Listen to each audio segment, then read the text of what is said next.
of the ball. We know Brogan's a competitor, so that's going to be a terrific battle as well. Round 7 clash here at Scotland State in the first home game here for GWS, underway and an early free kick. Little nudge to the back of Scott Thompson, and he'll get the opening clearance. Talia has gone to Jeremy Cameron. That was a matchup we expected, and he spears this. Jenkins couldn't get near it, and dropping back, taking a good mark, backing back with the flight. I'm just not sure that kick's going to work, Dwayne. Now, we saw Brogan get back into the hole. I'm not sure you can just kick that ball 50 metres out. I don't mind the ball that goes 10 to 15, 20 metres out, but the ball goes just 40 to 50 is normally going to get gobbled up by a defender rolling off, or a ruckman that's dropping back in that hole. Townsend. Now, they were very good early last week, GWS. They were exceptional early last week. They had a lead at quarter time last week, so they'll be confident for another good start, you'd think. And there's Brogan just sneaking nicely into the hole. Really smart player. Hands it over to Scully. Goes with the pass option. That's perfect. Adams dives, takes the mark. Well, he's spot on with Brogan, Brucey, because he needs to draw Jacobs out, and he's able to do it on that occasion by positioning himself perfectly 55 metres out from goal. We said Jacobs has to come up, as you can see, and man the mark. Can't feel the hole. And then Scully puts it into a dangerous spot, and they're able to capitalise. I think it was a case of putting in a dangerous spot. It's a bit of an ugly kick, but... I was being kind. Tough task growing up for Taylor Adams. Came from St Joey's Geelong, which gave us Cam Ling, Matty Scarlett, Barry Stoneham. Superstar school down across the road, virtually from the Cattery. Can't nail it here, and that's disappointing. That is. They're the opportunities that just need to be nailed. 20 metres, 15, 20 metres out from goal. Slide angle. Another torp down the middle, although it doesn't work, and we've seen a few of those this year. Good mark though, Callum Ward. Started well. Well, I think we're seeing now clearly, John, teams want to get it over the press. They don't want to muck around with that short kick in the pocket, which was happening a couple of years ago. Puts it up high in hope. Giles is down there, got hands to it, and Talia content to take it through. So if you looked at the ground, you'll see with the kick-ins now, pretty much 18 players are in the one half of the ground. So you've got to get it through nice and long. This is good ball movement. Completely different game plan there. There's a quick play on rather than the long bomb. Yep. Van Berlo to Sloan into space. Yeah, great running by Sloan. What was pleasing about that as well was pre-game we looked behind the goal footage of Adelaide going wide and going slow. So they've obviously identified that on the back of last week. First two down the middle. One didn't work with the barrel. That was a quick play, as you said, Dwayne, and they were able to get out the back of the defence of GWS.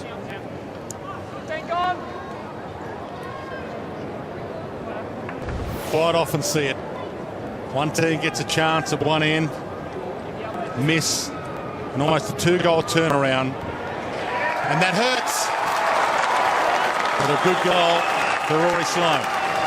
Well, I think we see it more often now because you've got the bag of balls now, Jono. That's right. Yeah, 15 years ago you had to wait for that. So now what you do see is the bag of balls there, you go and grab one and all of a sudden you're away. And you mentioned it, here it is here. You can see the really good vision here. You can see the ground really opening up. But what I like was Sloan's run. On the right-hand side as he comes into screen, that's just really good, hard, offensive running from a midfielder. And, nice finish, Dwayne, you mentioned. 1 point down one end and you kick a goal down the other end. Direct opponent in Tom Scully as well today, who certainly has the running ability to go with Sloan. Needs to get off offensively as well and get his hands on the ball. Flick down. Jacobs couldn't get it away, and quick kick from Green. Gets it back again for the 1-2. Cameron, pocket, takes on Talia. Got a handball just in time to shield. Flicks it back again. Green, another possession. Tomlinson, 2 possessions in this string as well. Big fist. Giles, pocket. Could have gone for it, dished it off instead. Should have snapped on the left. And here we go. Dangerfield, probably the first of 30-odd possessions for him. You'd think the other 29 are going to be better than that. Green, that could be ball. He was tackled. Did he find his toe with it? Well, it should be ball. I don't know whether maybe just nicked off the outside of his foot, but certainly in the tackle. Lockie Whitfield involved as well, back in the side, was rested last week. No contact there. Fresh air swing, 3 off the tee, Jono. Douglas hacks it wide. Reed feeding it back to go forward. Gillum precise. More. I think this is the area of the game, Dwayne, that really improved in the Giants. Just their ability to spread the opposition, Jono. They're just not a down-the-line team anymore. They really work the ball around nicely. So Moore gave it up. Long bomb towards goal from the boot of Bruce. Stood on its end. Well, they're dominating possession at the moment, 25-9. And that's converted into 4 inside 50s. Just can't get that goal on the board that's needed to kickstart their game today. Well, now it's about the Crows adjusting, because I just said before that the offensive spread is really good. Good courage there. Offensive spread's really good, but it's poor defensive spread by the Crows. They're just letting the Giants getting on outside them just about at will at the moment. Lynch wants the run of right. Handball was good, created the loose man. Kerridge thinks about the 1-2, going back to McKay. Doesn't. Sloan. And he's looking dangerous early, playing on attacking 50 virtually, feeding up and feeding back. That plays on. Yeah, that's really poor by the Giants. And I could see Scully was a bit dirty then, I could see, because they're the midfielders of the Giants, and this is their challenge. We talked to Sheets about it before the game. Great offensive spreading, running team now, the Giants. Not so good defensively. They really didn't get back and help Scully out, and then didn't get back and block the space. So you get an easy shot at goal 20 metres out. And people talk about you have to have a trick these days to get drafted, and David McKay's trick was speed as a kid, and when you can use that speed to get into space, you're dangerous. Good start for the Crows. Yeah, 2 goals to 3 points, but as you mentioned before, it's really been a domination by the Giants. So it's just the fact that the ability to push forward has really hurt the Giants at the moment. The Crows getting forward. Sloan on 2 occasions on Scully. So Scully's got to make sure he doesn't let Sloan get goal side. He did the first time. Probably the second time he took goal side, Jono, was relying on that help from the midfield to come back and block space, and the other midfielders didn't get back to help him. And that's the thing, Ruzi. The midfields are running back, just trailing their opponent, whereas Scully tried his best to get on the defensive side, and Rory just obviously outsmarted him, but that's what he was blowing up at. A bit of support, obviously, to get on the defensive side and stop that space. Well, Benny, you're right. You can't cover all the areas, so you can't expect Scully to get goal side and stop the first kick that they gave to Sloan, but also protect the other area as well. You got to give your defenders some help. Vince short, Dangerfield, good fist away. Shield went backwards, put Whitfield under some pressure. Ball comes to Smith, and a nice one-handed collect in the end from Core. Just the second game. Short pass is okay as well. Tomlinson.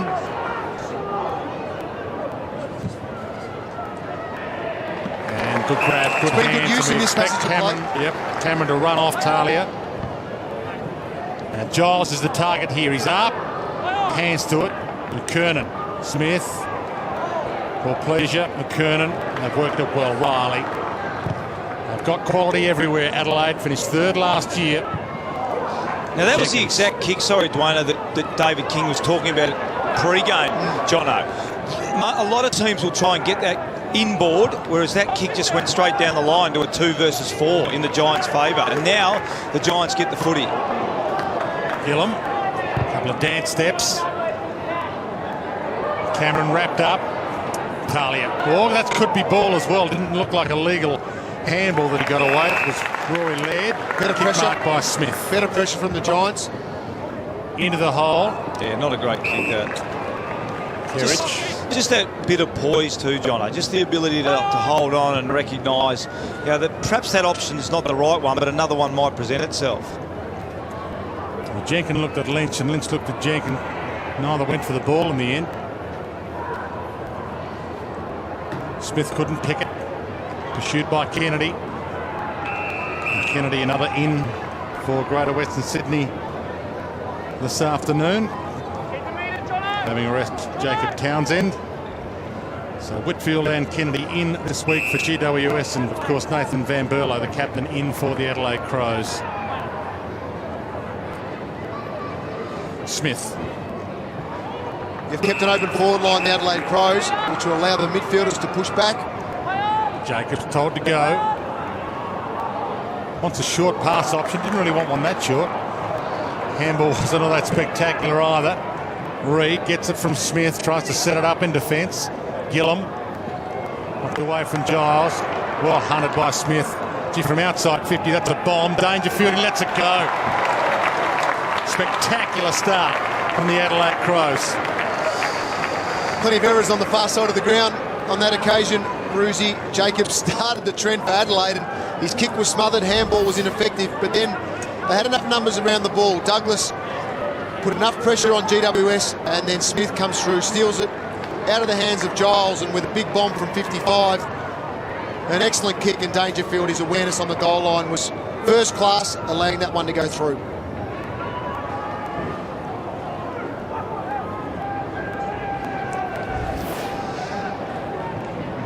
Well, the problem at the moment, Dwayne, is it's only 4 inside 50s for Adelaide, but 3 goals. So, offensively, we talked about their spread's good offensively, the Giants, but they're going to have to work harder to support their defence. You hate to mention the war, but last time Adelaide came here, they won by 20 goals. Dangerfield, and a good grab, but he's in hot form as well. He was top shelf last week again, as he was last season against the Hawks. 35 possessions last week, back to his awesome best. And this is what makes him such a hard player to play against, because he can go to full forward, John, and take... I mean, Moore's a big kid, and just a nice contested mark, and he'll clearly make the distance from here. From on the paint, strikes it pretty well, drifts, just the behind. What makes him so strong as a forward, though, is he protects the drop zone, but he always reaches for the ball at the highest point. So therefore, it doesn't matter the defender. He's going to get that metre or two because of his speed, because he takes the ball at the highest point. Makes it very difficult to defend. And here's the torpedo down the middle again. Another wobbler. Laird with a fist for Adelaide. Tried to pop it back inside 50. That's probably in the back. Free kick to Townsend. How many torps did you boys kick in your career? I think when I was playing Roosie that long ago, it was actually allowed, especially under Blighty. John, did you kick a torp or not? No, I couldn't kick a drop. It's good to see it's good to see they're back in vogue, but Blighty liked the torp because he could do it. yeah. That's why he encouraged it. It was a throwback to how good he was. It's just such a risky kick, though, isn't it? I mean, if it goes off the side of your boot, it lands in the hot dog stand. Well, it's a kick that you need to practice. Yeah, you do. You really do need to practice it. Brogan, crunch. Didn't mind if he took an ear or two with him. Riley with the crumb. Jenkins hunts it down. Stolen back again, and he started well, Josh Bruce. And reload from the outer side. Long kick from Smith. And almost, it is a good mark. Adams brought it down. Started well, Adams. That was an excellent mark. Pass option to the pocket. And a good mark too. Devon Smith in the pocket can have the shot from where Adams had a shot from a few minutes ago and missed. He's had a good 3 weeks of footy, Devon Smith. He's been quite lively as a forward himself, and Shields have actually teamed very well together in the forward half. No need to tell you, they need this. They don't get it. They don't have anyone to contest with Jacobs. They've had 9 inside 50s for only 3 points. So in general play, they're certainly, well, it's 9-5, so they're actually beating the Crows in general play. But the unfortunate thing is they're just not putting any score on the scoreboard, and the Crows have gone in 5 times and had 4 scoring shots. So Brown to right, to Douglas, to Thompson. They've worked it all the way inside 50 towards Dangerfield. Held that long enough. He also had Sloan there too, Tyno. Actually, he was probably fortunate that Dangerfield took the mark, because if it had been a Crow crummer, you had Sloan in the goal square completely by himself. So I'm thinking maybe Scully, you can see Scully coming on the ground now because he's the run with roll. So he got caught out on the bench, and Sloan. That's when you've got to cover for your mates as well, you know. Obviously Scully's got that job, but Dangerfield's looking in pretty good form. Already had a sider. He just drifted one across the face, got close to the man on the mark then, and he's missed one to either side. Well, the third one's going to go straight through the middle from Patrick Dangerfield. With, as you said, 2 siders. There's Tom Scully on screen. He's got a big role to play today, but certainly needs some support from other midfielders. Callum Ward is one who needs to lead from the front as well for the Giants. Yeah, look, I think Scully's been probably unfairly criticised, John. Yeah. Look, I think he is being prepared to do a role. I think he's a hard-running midfielder. He's a two-way running midfielder. He's playing in a team that's obviously struggling to win games. But in a defensive sense, I think he's setting a really good example for his young teammates. Tomlinson. And Giles, I reckon, Rutten right with him, and he fists it, and here he is on cue. Tom Scully on the run. Gets to Shepherd. No one to go too long. He's waiting for someone to come, but really there was no one there, so he rolled it in hope. Chasing it down with some speed, Smith. It's got cut off before him, though, before he could get there. Wright was too good for him. And Wright will get it back. Rutten, Brown, floats a little. Jenkins couldn't take the mark. Sloan has been everywhere. Dragged down after he disposed of it. Adams feeds it back. Tomlinson, Kennedy. I don't think Bruce was quite ready for that. So he gives it back, that hot potato to Kennedy. Nice movement there to Reid. It's funny, it surprises me on a footy ground, Dwayne, when you see that with players. I mean, you're out there to get the footy, Jono, and it actually surprised me when I see guys that aren't ready. It's a good call, Dwayne. He wasn't ready to get it. I'm not sure what he expects when he gets out on the field. So not everybody expects to get it every time like you did, Bruce. No, but I suppose the point is sometimes it's just, the young players just getting up with the game. In AFL footy, you may get it in spaces where you're not used to getting it in under 18 footy or wherever the feeder comps are. So it's not a criticism, it's more just an awareness that the young boys have got to realise any time of the game, because players are very quick with their hands and good at making decisions at this level. Treloar kicked it in hope, but Richie Douglas was wise to that. Little lull here. Many people in the crowd here just finding their seats, getting here a little late. Mother's Day. Van Berlo. Right, has had plenty of it early. Brown also looking okay early stages. Lynch. Back to Wright. Being meticulous now, Adelaide is picking them apart slowly. Yeah, that's a good play. You can see Brogan. No, it's Giles. It's Giles back in the. So he got the ruckman back. No, it is Brogan. And now to the Dangerfield pocket. He's already had a couple. Jono, did you say the next one will go straight through the middle? From this angle, I'm not too sure, Dwayne. He's not sure either. You can see that. You never know. He's such an elite player, an elite kick in the competition that. There you go, and unselfish. And a team player as well. Riley called to go. Douglas. Oh. Well, they've still got numbers there. It's like they've got 22 out there at the moment to Brown. It's pretty much 15 Giants guys back in 50, so I don't mind that. At least try and clog it up and make the Crows really work for it. Riley to the pocket, and this time Paul Pleasure in that pocket. It's like basketball, just working it around the key until they could find someone in the post. It's okay in terms of where Paul Pleasure's marked this ball, though, from a Giants perspective, because the percentages, obviously, they go right down in terms of the set shot from the boundary line. Only 2 goals in 5 games so far this season, Jason Paul Pleasure. So this is game 6 for him for the year. And that's what he has ahead of him. Tough kick. We've already taken 8 marks inside 50, Jono, so they are moving the ball around. But you're right, what I liked about that, at least that mark, the Giants forced them to mark that wide. Whereas early in the quarter, they're marking it right in the middle of the corridor. Yeah, Sloan and McKay were able to get on the end of a couple right in the corridor. Shield. And this is traditionally, Dwayne, the danger time for the Giants. They've generally got 20 minutes of really good footy, 20 to 25, and they do tend to drop off a little bit late in the game. So now they've really got to concentrate, use the ball well, perhaps hold it up like this, maybe. Don't expend as much energy during this period of the game. It takes a minute or 2 off the clock as well, which always helps. Good contest. Gillum. Jacobs almost stolen on the run. Brogan with some strength. Treloar tracks it down on the wing. Flicked it out nicely, Adams, and now they're away. Reid looks up. He's got Shield. He's got Cameron. Needs to be in a good spot for Cameron. It's in a terrible spot for Cameron. He could have kept running, Shield, on that occasion. Had the opportunity, he's a quick player, put the ball on the deck, take a bounce. He had good support from Reid, who was trying to provide a block for him as well after the handball. Had an opportunity to run to about 45 metres out from goal and have an easier shot. He surely didn't do either, did Jono, there? He either got to pass that early to Cameron or back yourself to run and bounce, but he certainly had plenty of time. Maybe not a lot of talk behind him, just to let him know that he was free. Jacobs. And the work rate from Cameron then, he came off half back, so he put the big ones in. That's where, as a forward, you just want the reward. Poor Pleasure to Sloan.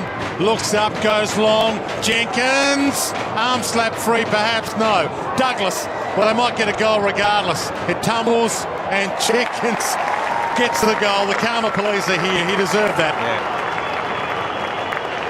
Yeah, probably deserved the free kick, John. Then I think, yeah, particularly hard as a defender when the ball. It was a beautiful kick from Sloan. Kicked it forwards advantage, going over the top into space, and here's Sahig right through the middle. Look at this kick. This is a great kick. Really difficult for defenders. Good effort, but probably a chop of the arm, so maybe somewhat justice. And he did follow up and slip it off the ground, so took a little goal off his teammate there. John, would you have done that?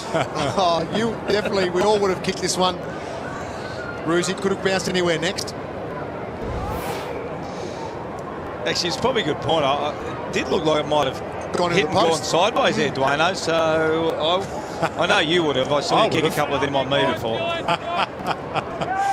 Don't you realise you didn't know who I was when you played on me. From the ball up, Jacobs and Brogan. Big Dean Brogan is playing like a man who knows he's probably only got a dozen games left. And that's what you need. Yeah. Look, it's been a good in. He's just a smart player. He knows where to go.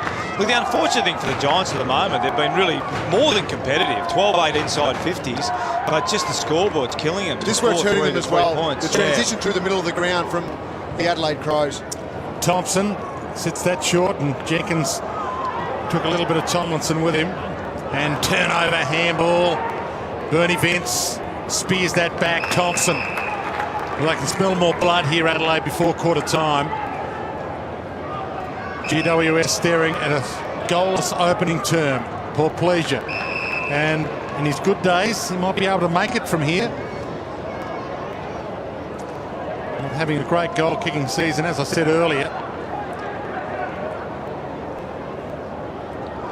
And he's not sure whether he can get the range.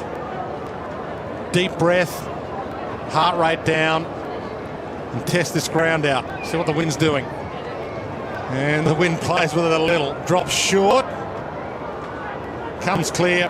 And Nathan Van Berlo back in. He has a miss as well. Well, Paul Pleasure could be the one without Taylor Walker, Jono. He was a fantastic small forward, and even at times would go to full forward.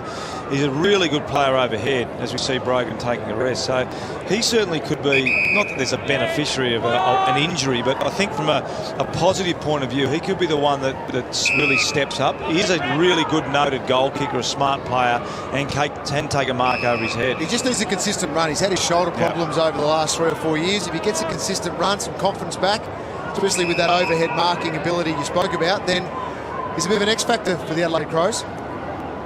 Taylor Adams, Lockie Whitfield, Reece Palmer, all combining to get it to the wing. Dragged out of play. And Cameron hasn't had the first term this week that he had last week. No, but that's where Taylor's so good, Dwayne, because he's got the height. We touched on it before the game. You go down the ground, he is a genuinely big kid, and he's got long arms, so he's able to get the arm in and just spoil that ball when most defenders wouldn't be able to. Yeah, we talked earlier about Talia kept Lance Franklin goalless last week with an outstanding performance. Across the face slightly, and we'll get another ball in, but a good spot for a ball in late in the term for Greater Western Sydney. Maybe a goal scoring chance, but he's had a few his own chances, Taylor Adams. The forward efficiency there, GWS 13 inside 50s for the 3 behinds. Adelaide Crows, as you can see, 10 inside 50s, 8 scoring shots, 4 goals, 4. So very efficient going forward, Adelaide. Jacobs kick half smothered. Scully feeds it back. Shield pumps it toward goal and he misses. I like that setup. I really like it. I think it was Scully that got the nice little quick handball. And that's where Sloan's going to have to be really careful, because Scully, I think, is playing a defensive role on Sloan, but he can also win the football. So when you get to a defensive stoppage, Sloan just can't be lazy and not pick him up. But a nice handball out the shield and another scoring opportunity. But again, 4 points to 4 goals, 4.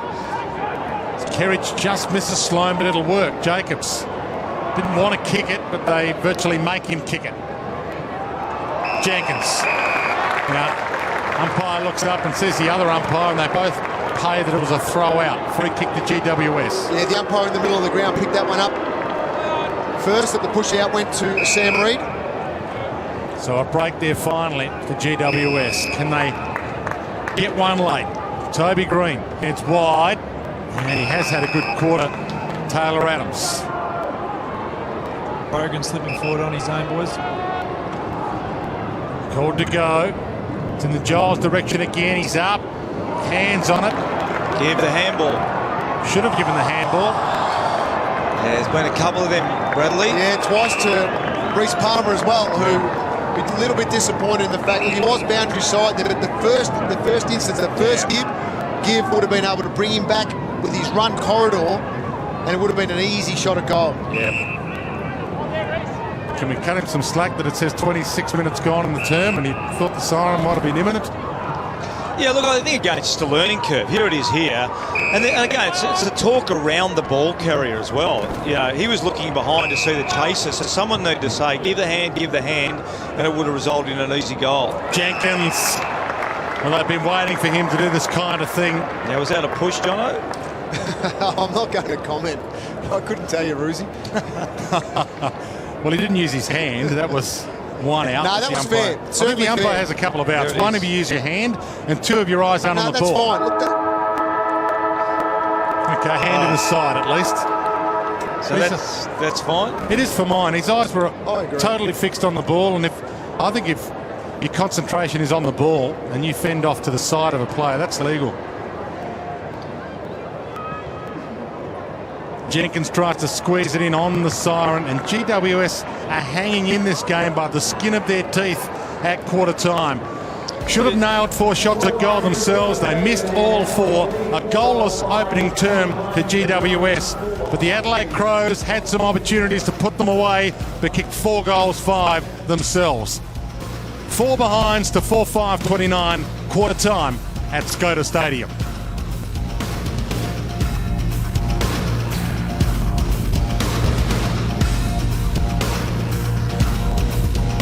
Inside the Adelaide forward line. They're just not pushing back quick enough. They probably did late in the quarter and made it a little bit harder for them to score.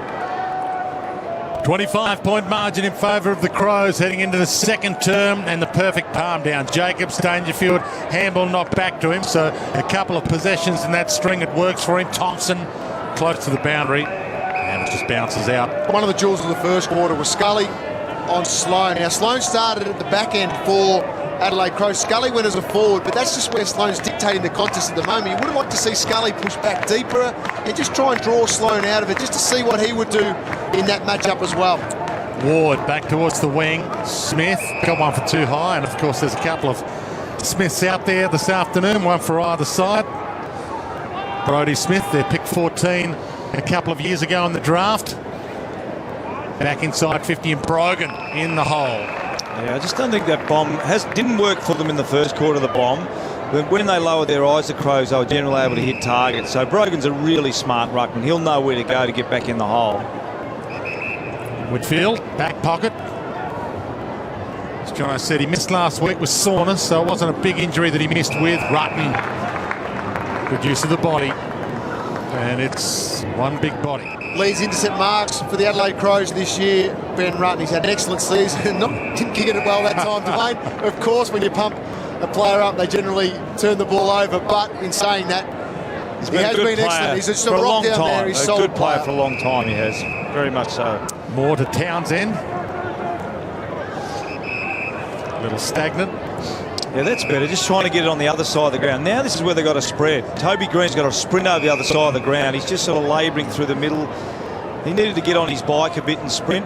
Whitfield did that for Gillum, and now he can go. The lead comes forward. Tomlinson has moved hard to get into position here, and this is where they need Cameron. This is where they had Cameron last week. He's on the march, and he's got it. Yeah, good ball movement. Really good ball movement. Yeah. The first one before that, they went down the line to Rutten, Jono. That one, they spread around the other side of the ground. I think it was Lockie Whitfield. Hit a beautiful kick into Tomlinson. Excellent gut running from Lockie Whitfield, because he was in this deep in the back pocket. Yep. Pushed across to the wing. Excellent running, and that just brought others into the game. His own teammates then had to take off as well, and it worked out. They were able to get to the fat side into space. Adelaide players had 4 shots from here opening term, missed them all, and even the local boy can't slot it. I mean, the challenge for Cameron is because the team, here it is here, this is great vision. Look at this commentator cam, fantastic ball move. Look at this. We see Jeremy Cameron just stucks inside.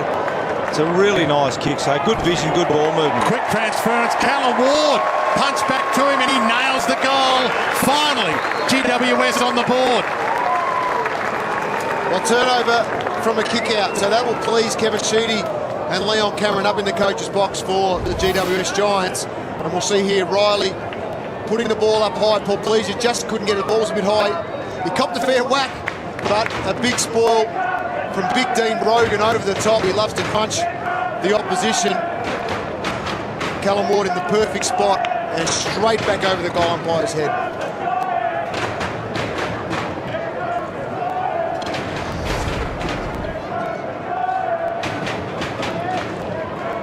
They're best and fairest. Last year, Callum Ward gets them on the board and gives them renewed hope. Can they get the clearance to go with it? Dangerfield dragged down. Jacobs got a kick away. Play on was the call. Kennedy back towards half forward. Laird, little fumble. Mops up his mess. Smith, the 1-2 with Laird. Heads wide, Reed, and beaten for it by Lynch. To Jacobs. You know he wants to handball. Rutten likes to handball as well. Neither of them wanted to kick. They needed Smith to peel for him. To Brown. Caught. Good minute here for GWS. Cameron just dropped that on the deck and then slapped it out. That could be ball occasionally. Dangerfield dragged down, so maybe one apiece. Let off. Cameron hunted it well. Palmer. Scully. Stolen brilliantly by Wright. Yeah. Jenkins. A bit unlucky there, Scully. It was probably the right option, but it was just really well read by Wright and gives Big Jenkins a chance to have a shot at goal. We've had 9 disposals already, going at 100% as right, and you just see here just the intercept. Both teams competed hard in that passage of play, both fighting to win the ball back, but in the end it was interception and an easy kick inside forward 50. Kick one in the opening terms. Josh Jenkins coming off a 2-goal game last week against Hawthorn, but he's yet to kick a big bag. Today could be his day. He misses here. Their competitiveness is fantastic in that little inner circle, isn't it, John? I mean, they're very good in that 5 to 8 metre radius. Just where they sometimes get caught out is when the ball gets out on the spread. So certainly they're very, very good. Combative players, big body, even though they're young, they've got some really big body midfielders that do want to compete in that area. It's just about getting the other area right offensively and defensively. Whitfield tight ropes the boundary line. A few thought that was out of play, but the umpire gave them the benefit of the doubt. Devon Smith to Brogan. Crutch. Off hands, Cornelio. Good hands. And now it opens up for Whitfield. He sees Palmer, puts it out in front. Reece Palmer's got it. He needs to nail the goal, really. Go back, take the responsibility. Lachie Whitfield's having an excellent Yeah. quarter. Well, he was the one who kicked it along the line to Smith, then gets back front and centre of the next contest. So it's just that pure work rate. And that's that outside run you're speaking about. And Lachie Whitfield's probably the main one who can produce that for the Giants. Paul Roos said pre-game, experienced players need to stand up for GWS if they are to win games. This is Reece Palmer's moment here. He can't nail it.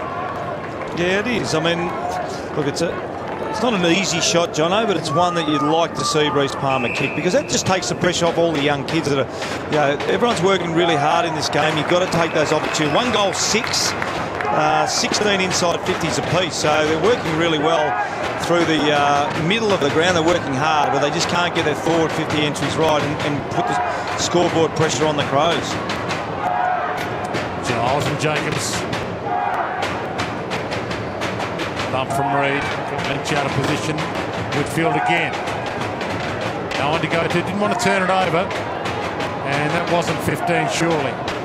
Called to play on was caught. Green. Gillam.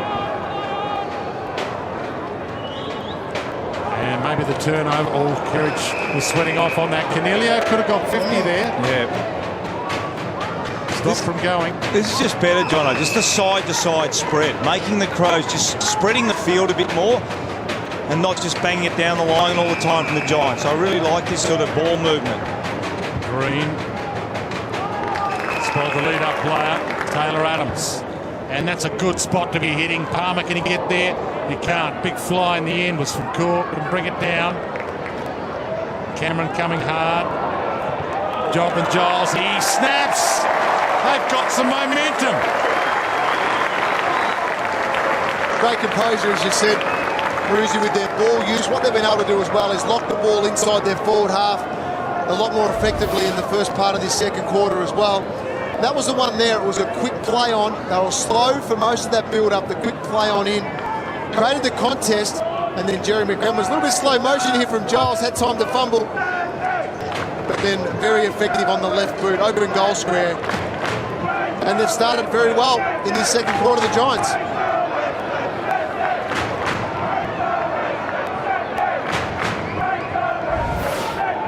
Some good energy down here as well. It's not often you see the boys that are resting on the interchange bench get off and pump the fist. It's starting to get a bit of momentum. It's good. Absolutely, Ben. It's infectious. They've kicked 2-0 in this term. Free kick. Talia plays onto advantage. Rutten. So some pressure on Adelaide for the first time in this game. Otten, long, inside 50. Good crunch. Nathan Van Bella the crumb. It's a tumbler. Green should get there. Best not to take it through. Well worked. Ward, Shield, Green. There's that precision. Now let's see if they can do the same thing here, Dwayne. Just spread them around rather than kicking it down the line. This is their challenge to consistently do it and find a target, but better from the Crows, just forcing him down the line. Kernan, good lead. Kerridge, good crumb. To right. Brown. Otten. Rutten. So again, they work it around the key. Looking for the lead. Big man inside 50. Jacobs can't mark. Paul Pleasure. And taken to the boundary well by Kennedy. And the crowd are getting into it. Suddenly some voice in the crowd. Some chants ringing around Skoda Stadium.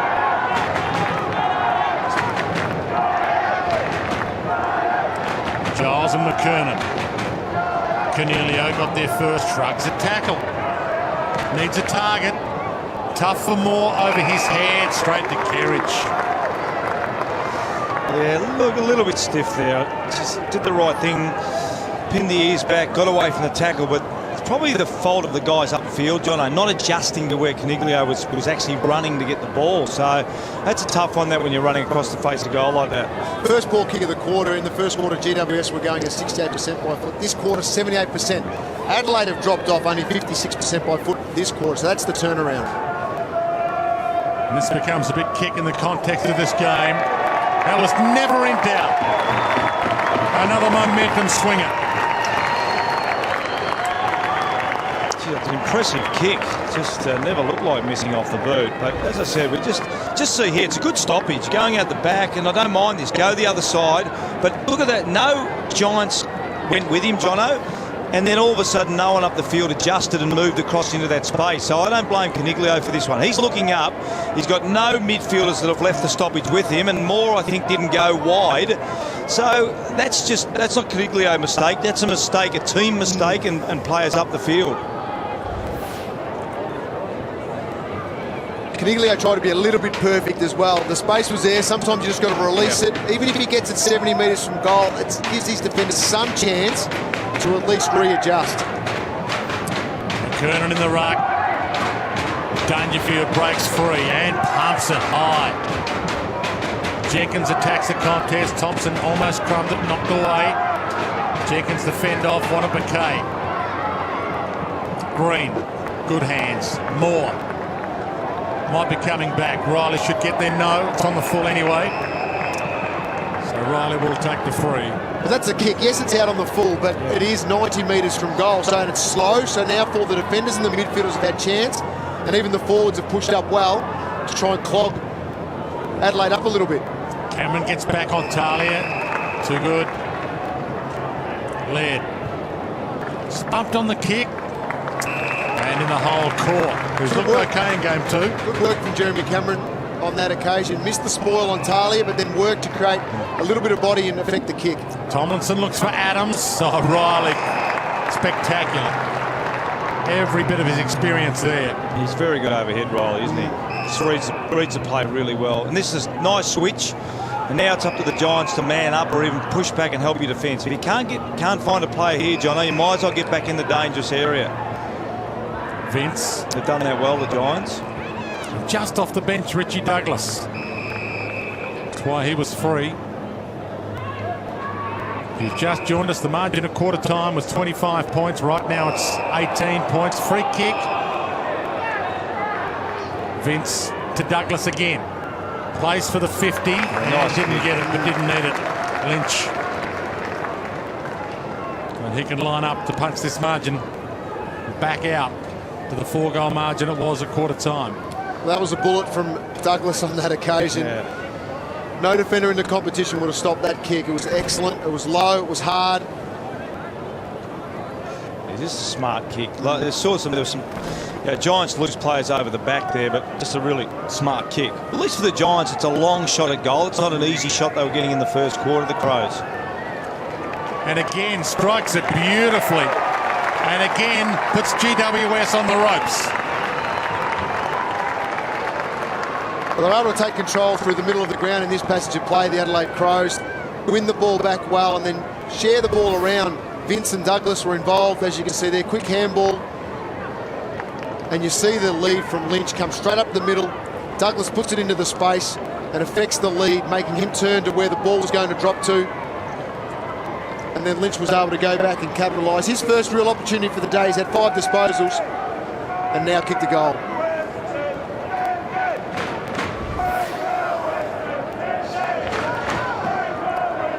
Yeah, there's the score sources here. Stoppages, not a lot of scores from stoppages. Giants 1 goal, Adelaide 0. So they've been pretty even so far. It's the turnovers that are hurting Yeah. the Giants at the moment. Wright was pushed out, hands it off to Portpleasure. Heads in the Jenkins direction. He's had a good day so far. To Thompson. Just off the bench, so he's fresh. Back to Riley. And again, they might work it around to the open side. Spears it inboard and cut off by Lockie Whitfield. He's been classed today, Lockie Whitfield. 9 disposals now, going at 100%. And that's the class from the #1 pick. Cameron, now no one's in the square. He could have played on and bombed. He didn't want to. Now he will. Lines it up, keeps it low. Will it bounce? Otten gets there anyway and spills it. Time enough to get up. No. Rolls out of play. And that'll do for GWS. I mean, interesting enough, the Crows have had 12 marks inside 50 for 4 goals, 5.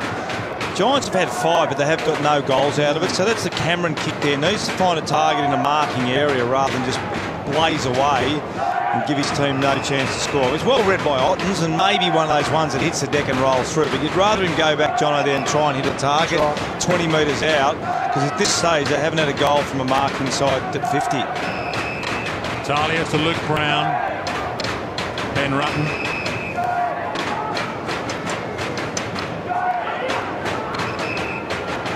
Not sure if the crowd are cheering or they're getting a little restless again at the moment here. Skoda, which I mentioned a few times, is the first home game for GWS here this year. And I do have a few coming up here at least, fans to get involved. Start a run of 4 games in 6 weeks here. 7 games in total in 2013. Skoda Stadium, which if you're unaware is right next to the old Olympic Stadium, ANZ Stadium, in the Olympic precinct. It's a terrific venue out here, Dwayne, too. It is, if you haven't been out here, it is a great stadium to come watch footy at. The surface is spectacular. Yeah, it is. Terrific venue. As opposed to ANZ Stadium, which is often criticised because of its surface, but here we are, and this is almost the best in the league. Yeah, no, it is. Great deck. Back into play. Brogan back on. Douglas dragged down. I see Kevin Sheedy suggested there should be a 3rd team in Sydney this week. Where was that coming from? You'd have to ask Kevin, Dwayne. I don't know. Not quite ready yet, you don't think? No. Right, okay. In a word, Douglas. Hands it up to Thompson. This looks good for them. McKernan feeding back to the square. Gets a touch on it, couldn't take the mark.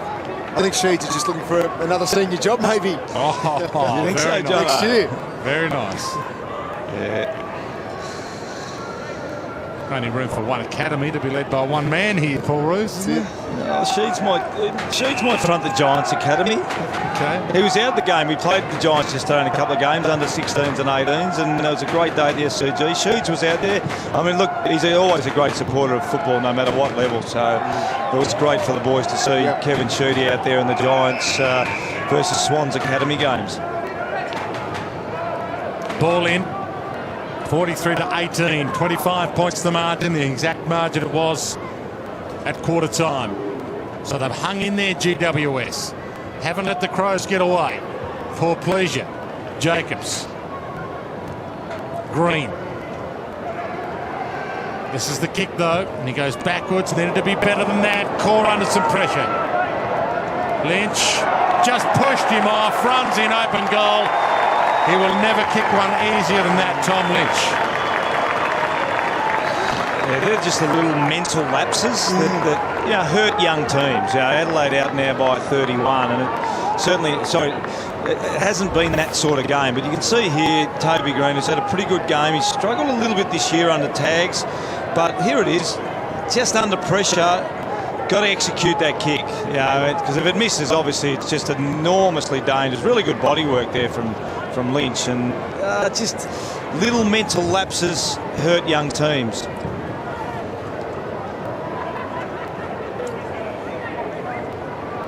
Just got under the arm of Aidan Corr. Lynch, and he'll be looking to capitalise well and have a big day because, look, as a forward, Adelaide are crying out for another forward to stand up with Taylor Walker out of the side, and the opportunity's there for Lynch to grab with both hands. Yeah, just his fourth game this year. Tom Lynch after 6 games in his first season at Adelaide last year, so an opportunity does present itself, as you say, Jono. Taylor Adams kick marked by Brent Riley, and they can sniff some blood again here, Adelaide. Vince.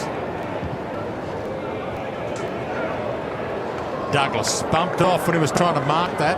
Kerridge flicks that. Smith. Little poke pass from Brown didn't work. Just want to give Scully a bit of a rap, Jono, because I know he's been tailed up a bit in the media, and I disagree with it, because he's playing a defensive role and leading these young players. Now, he's only going to have 4, and people will say, oh, Scully, #1 draft pick, he should be getting more of the ball. But his primary role today is to play on Rory Sloane. Rory Sloane hasn't touched it this quarter. It's 5 possessions to Rory Sloane, 4. So he's absolutely carrying out his role the coach has given him, and I think that's a big tick for Scully. It is, but when is he released? I think that's the question, because I think as a young player, tag, get directed from your direct opponent where to run and get drawn to the ball and aspects like that. But is it 12 months' time that Tom Scully gets released from a Leon Cameron to then become a premier midfielder in the competition? Or is that going to be his role from now on that we just need to get used to? Well, I think it is a combination. I think maybe halfway through the year, then Sheeds goes to someone else to play that role. But I think it's just showing these young kids the discipline that's take, because I think it'll make him a better player in the long run. No doubt. I think maybe round 11, 12 this year, you give it to a Dylan Shields, or you give it to a Toby Green, or one of the other young midfielders, and then you say to Scully, all right, now you're off the chain a bit, but we want you to play 2 ways. You're not tagging, but you're a 2-way midfielder. It's a really good way to teach young players how to play the modern game of football. And as you're talking, Rory Sloane on hands and knees, not able to get a possession again, and there's the man you were talking about, Tom Scully. Right by his side. Thompson feeds it back. Little fend off initially didn't work, but Rory Laird got the handball up. Gillum attacked it. Nathan Van Berlo wants to run this down. Drag Ward down. Sloane gets away this time. Van Berlo. Lynch. McKernan. Goal square. Little nudge. Okay. Dangerfield. Dangerfield thought he wasn't going to be able to have it. And he's laughing. Look at him. I tell you what, in all seriousness, Dwayne, that sums up the confusion of the players at the moment. Now, Dangerfield thought he'd given away a free kick, was worried that if he kicked it, this is great vision here. Here he goes here, nudge out, marked it, plays on, thinks it's a free kick against, doesn't want to give away a 50-metre penalty, turns around. I mean, that is the confusion amongst the players at the moment.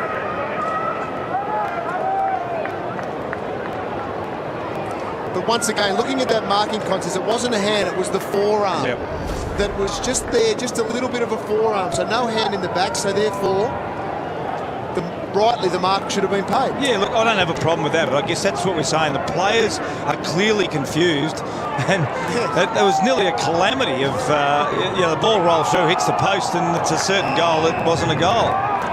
Bar's found a free here, and it's going Dangerfield's way again.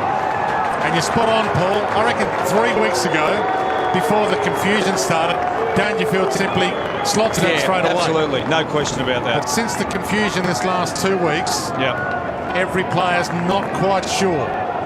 And an umpire needs to get out to every club this week. Yeah. And get rid of that confusion. We've got to clear it up. We've got to clear it up, no doubt. And I think umpires going with vision should clear it up. Well, I think we all thought we knew, but... Yeah, exactly. Yeah. 2 in a row to Patrick Dangerfield. And the lead's blowing out all of a sudden. Well, that was definitely a free kick on that occasion to Patrick Dangerfield. Did he go at ground level? Yeah, I just want to touch on, before the game we mentioned about the stoppages and what we needed to do with Dangerfield. Don't give him a run and jump at it. I mean, Jacob Townsend last week on the back of Joe Watson. Look at that pressure. That's what we want from him. So obviously Dangerfield can't get a run at it. He's pushing forward and obviously being very dangerous, but it's just stopping that run and play. And you see this centre bounce, he just gives him a bit more of a run at it. Dangerfield gets on the end. He's just got to keep that body pressure consistent. He's on fire, Dangerfield, going forward, but it's immense that he keeps that up inside the midfield. Spot on. Townsend's actually restricted his influence. He's been more effective as a forward today, Dangerfield, than what he has through the middle of the ground. Umpire's found a free in that ruck contest, now off the ball. So the free was actually to Callum Ward. Palmer inside 50, had 2 to beat. Otten. Poor pleasure. They've lifted a gear, Adelaide, in this last 10 minutes. Looking at a big lead heading into half-time right now. Douglas. Who does he want? Dangerfield, probably. Bouncing ball. Moore slipped. Dangerfield slipped. Dangerfield plays for the free. Doesn't get it. Reid got it from Treloar. Gillum pokes it wide for Green. Turned McKay, but not quickly enough. Free kick. And this is always going to be the danger time for the Giants. We've seen them significantly drop off in the last 5 minutes. So the inside 50s have now blown out to 27-19. They've been pretty even up till about 5 minutes ago. So this is a bit of a danger period because this is not a 43-point game when you watch the game. It's just the Giants haven't taken their chances, the Crows have, but now there's a real chance it may blow out. Here we can see an open Jenkins in the forward 50. And the next 5 minutes are really critical for the Giants. Well, last time these two teams met, Adelaide won by 20 goals here. 27-16 to 8-11, 119 points. And right now they're staring at a 50-point lead at halftime. Percentage could be important as well at the end of the year. Teams know that. Jenkins. Tough kick. Can't bring it home. 45 points. Well, they have pushed Adelaide wide on a number of occasions, so that's what's in some ways it's just making it a little bit more difficult for the Adelaide Crows. They've kicked 9 goals, 8. They've had the 17 scoring shots, but a lot of those as well have been from outside that 45-degree area, which just brings down the percentages in terms of your effectiveness on your set shots. Scully gets one back on Sloan, hits wide with it. Bouncing ball, good use of the body by Brown, got rid of his opponent, slips it back to Douglas, heads wide towards Lynch. Sloan, good hard collision, but I think it's Reid down hurt for GWS. We'll keep an eye on that. I think Sloan's hurt too, but he's walked off the ground. He's a tough kid. I think he's definitely hurt as well. I think it's Reid too coming off. Yep, so he'll have a spell. In the meantime, Devon Smith, content to see that finally make its way out. Rory so Sloan not in a good way down there, no. He's trying to catch his breath and, there's the Chris Mew. And welcome to all those people sitting back at home watching this over Mother's Day lunch. Mad scramble on the wing. Hopefully at 2:10 they finish lunch. Dessert about now. Knocked down. That's amazing. I think he needs a bit more Powerade. Lynch. 2 goals in this term. That's one of the reasons it stands at a 44-point margin right now. Heads inboard. And a good grab from Talia, and he can go back and have a rare shot at goal. Sloan straight down to the rooms, you would think. Talia can have a crack at his first goal in 2013. I can't see it happening, Joe, but you'd love to see Talia playing forward. When he goes for his marks, he's got a really clean pair of hands, and he takes it at the highest point. I don't know that he can kick. We'll find out in a minute. For a 50-point margin. Oh, you bet he can.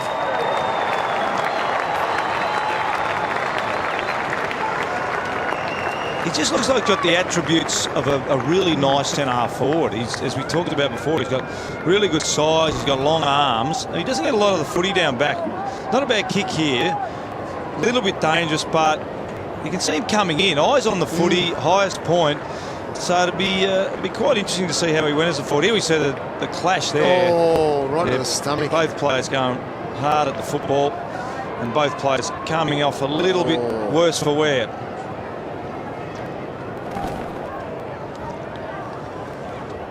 It's all fine down here now, boys. Both boys are back. Just on that, Roosie, he did play a bit of schoolboy footy, Talia, up forward, and as you said, his work rate's enormous, and he's that sort of size at school which can dominate, but just a repeatable skill that he showed. He can go forward and take big grabs. Right, puts it into the hot spot. It's almost a free for Lynch, pushing the back, and he will line up. This is getting ugly now. This is for a 56-point margin. Talia should be a bulldog, shouldn't he, Jono? Just correct? Just missed out on that one. Grandfather-son rule? No, it'd be nice to be grandfather-son rule, wouldn't it? But his brother is at the Bulldogs. Yep. His father played 98 games, I think.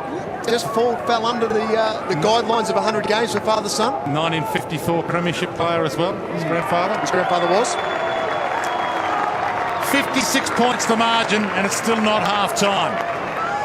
Yeah, look, just a little bit disappointed, I guess. That's those free kicks, Jono. We touched on a Toby Green error before and a free kick. They're just the little mental errors. Here we can see here, just no need to sort of fall in the back. You could argue maybe last year they weren't playing those as free kicks, but I'm happy for that to be a free kick because the guy's going for the football. But you just got to stand up. You got to keep your feet. You got to grab a jumper, and you got to force him to knock that ball out. So just a clumsy free kick that results in a goal.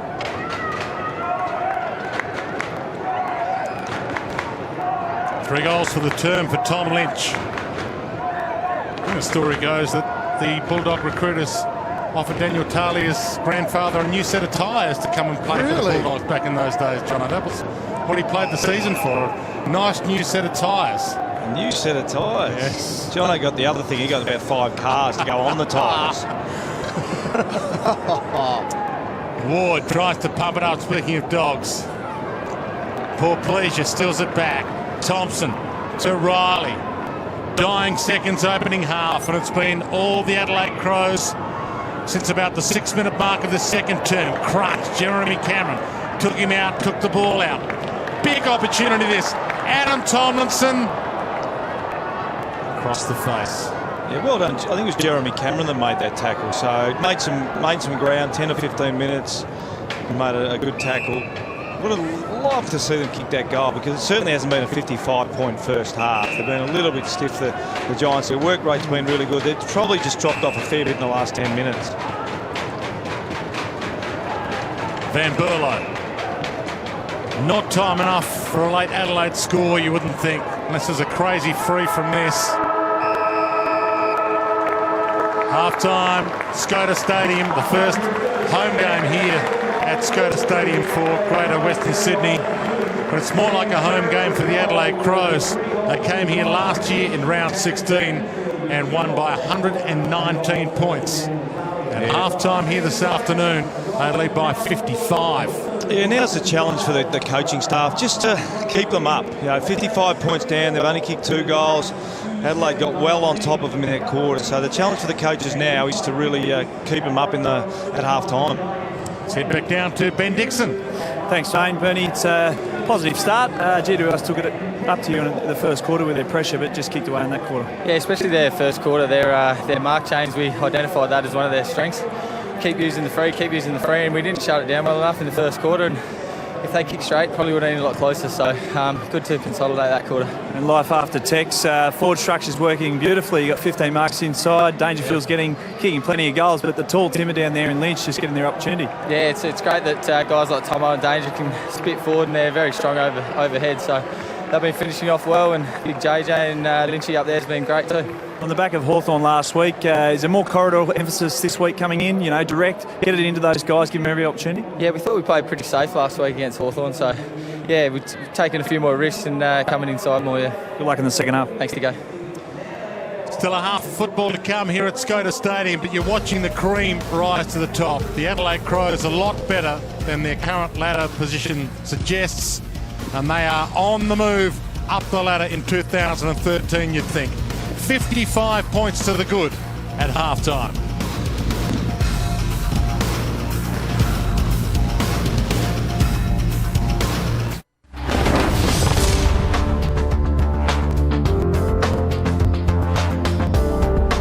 Well, the Adelaide Crows have come out in the first half. They lead by 55 points here at Skoda Stadium against the GWS Giants, who have shown a bit early, but at the end of that second quarter, the last 10 minutes, it was the Adelaide Crows who took control through Patrick Dangerfield and Tom Lish. There's been a couple of big collisions as well. Rory Sloane was on the end of one, which you did see in vision there, but Patrick Dangerfield, his first half has been very strong, more so as a forward for the Adelaide Crows. And as I said, they lead this game presently by 55 points. Ruzi, they had a big victory here last year, but the Giants they're hanging in there. Look, it certainly hasn't been a 55-point half. You know, when you're watching the game at home, I'm sure you'll agree. We talked about it a fair bit on air that the Giants have done a lot of things right. It's just that ability to sustain it over a 30-minute quarter. The Giants at the moment are probably a 22, 23-minute team. Then they start making errors, and if the other team can capitalise in their last 7 or 8 minutes, as the Crows did, you can get a blowout at half-time. But they're doing a lot of things right, the Giants. Throughout the whole game, we've been looking at a matchup between Tom Scully and Rory Sloane from the Adelaide Crows. How have you seen that matchup today? Yeah, look, this is some of the stuff that generally viewers don't get to see. When you get the game live, you can generally see around the stoppages, but Scully and Sloane have been going head-to-head. Probably Scully's role to shut out Sloane, and it's, you know, one possession Sloane got that quarter. But the discipline to be able to do this, and certainly the pressure is on the number one draft pick in Scully, but you can see the attention that he's putting into Sloane. So he's clearly taken the instructions of his coach. The instructions are keep Sloane out of the game, and he's doing it really well. There's some really gut running. Both players are running really hard both ways, and it's just a fascinating duel to see. But that's what Scully's doing at the moment, and he is copying a little bit of flack because he's not getting a lot of the ball. But believe me, he's working really hard and taking out a good player of the opposition. Both players for sure would have gone over 7 or 8 kilometres, you'd think, in the first half of footy. Look for that to double in the second half. The spread of GWS, that's pleased you at times, Ruzi? Yeah, at times I thought they slowed the ball down quite well. You know, the problem as a young team is you tend to go up tempo. But what I've liked, they did this early in this quarter, really smart play, going back, and you can see the sideward spread and also going backwards. You don't want to keep going down the line over and over again. We can see, I think it's Gillum bringing his man out of that corridor there. A nice lead up, we can see here. And they're spreading the Crows guys. The Crows don't know where to go. All of a sudden it opens up down the middle of the ground. We see it go to the wing, and then we see it after that. Guys running through the middle of the ground. Great vision off the ball. So you can see the white jumpers are going, where do I go? Okay, I can't go down the line now. We see the kick coming in. Just down the bottom of the screen, just the shadow there. Hit the lead-up target, which I really like, and then we turn and go. Because you've really got now a 3-on-3 contest inside. Good contest there. And the ball comes to ground. Even numbers in your forward 50. Good tackle. Nice crumb, and the big fella puts it through a nice left-foot snap. So that's what I'm saying. I don't think it's as one-sided as the scoreboard, because the Giants are doing a lot of things right. You can just see the composure of the Giants as well on that occasion, using the ball better by foot. One player they'd like back into the side is Phil Davis. He'll catch up with Ben Dixon after the break.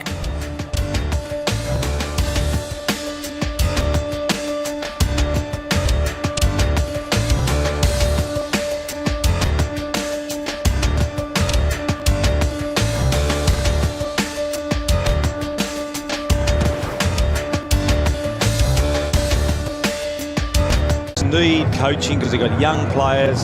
So there'll be a lot of talk at half-time about how to get back into this game and some of the things they need to work on. Dean Brogan in the middle against Jacobs.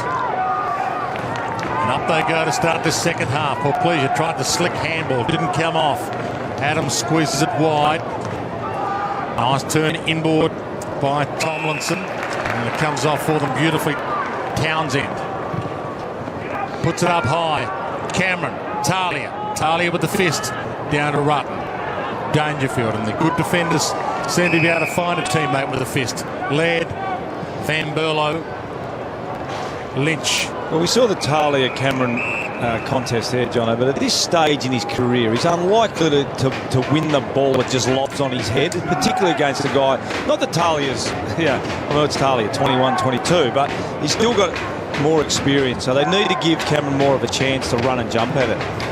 Good to see Sam Reid still out there after that collision with Rory Sloane. Thompson to half forward, getting back with the flight. Kennedy back into the team, missed last week with illness, not an injury as such.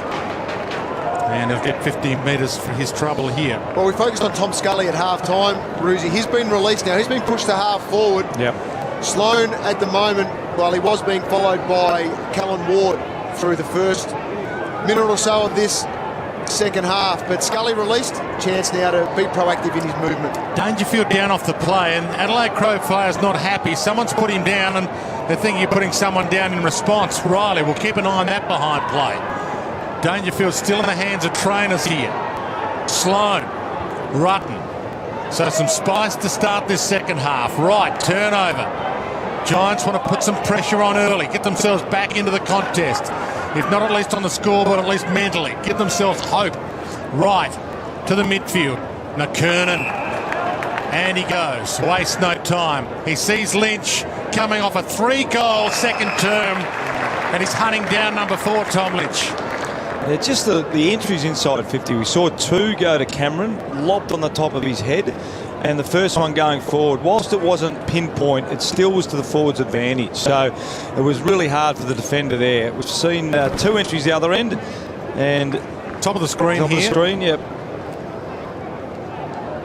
Was that Toby Green? I don't know. It's Reece Palmer. Is it Reece Palmer? Sorry, Toby. Didn't look like there was a lot in it. No, it didn't look like it. Tell you what, there's a lot in Tom Lynch's game this afternoon. He's got 4. Well, while that was all happening, Sloane was still remonstrating with Reece Palmer at centre-half forward for the Adelaide Crows. Players have now dispersed, gone back into their positions. So Palmer looks like he's got the responsibility of Dangerfield now in the middle of the ground, and Callan Ward with the responsibility of Sloane. You just see there the screen. Palmer just puts a little one in. Not a lot in it, but if it's unexpected, it can get you.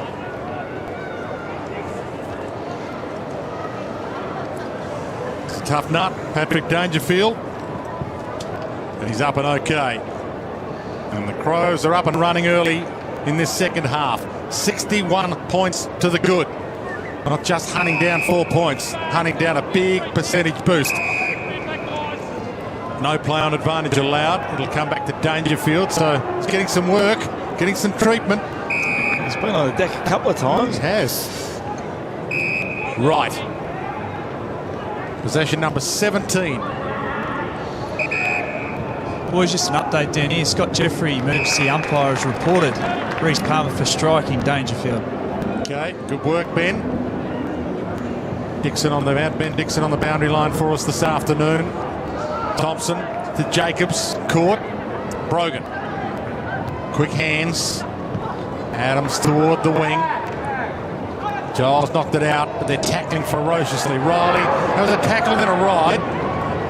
Umpire let it go. He's going to have to sort it out, surely. Comes out. McKernan.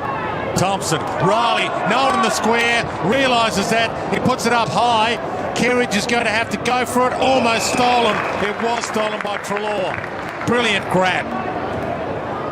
So was that. Taylor Adams. Can they capitalise? Inboard to Shield. He's got the runner out wide. It's Gillum. In some space. They've created a loose man. Cornelio. Can he hit a target? over the back. Cameron about to pounce on it. Cameron, first time he gets a real open goal in front of him, and he nails it. I think you touched on his work rate before, Jono, and that was what that was all about, because he was up outside 50. We can see him here. There he goes, top of the screen left, and he just absolutely steams back in. And that's why he's going to become such a dangerous player to play on, or he already is, but that's what I like about Cameron. He doesn't rely on just his talent. He works extremely hard in a game of football, and he's starting to get a little reward. Nice goal, working hard, and that'll keep him working.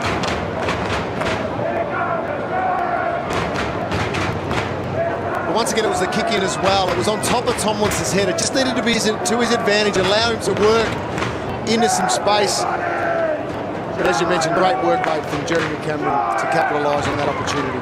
Bit tough for the GWS website this week, saying it was on track to be better than Wayne Carey, Lance Franklin and Jonathan Brown. Tough comparison, but that's what they did, GWS, on their website. A little premature, Drano, do you think? Just a little. They have a go at the media for not raising the expectation, but their expectations look like they're fairly high. Bruce to the outer side, and it bounces out of play. That was based on how many goals he's kicked so far, Jeremy Cameron, in his 22 games so far, and compared him with even guys like Tony Lockett and Gary Ablett Sr., because he had 44 goals from 22 games so far. Giles. We saw Sheeds writing on a bit of pad and paper there, John. We believe, so Sheeds had normally been marking down the goals in the record, but we believe that the record's didn't arrive today, Dwayne. So nobody here knows who anybody is.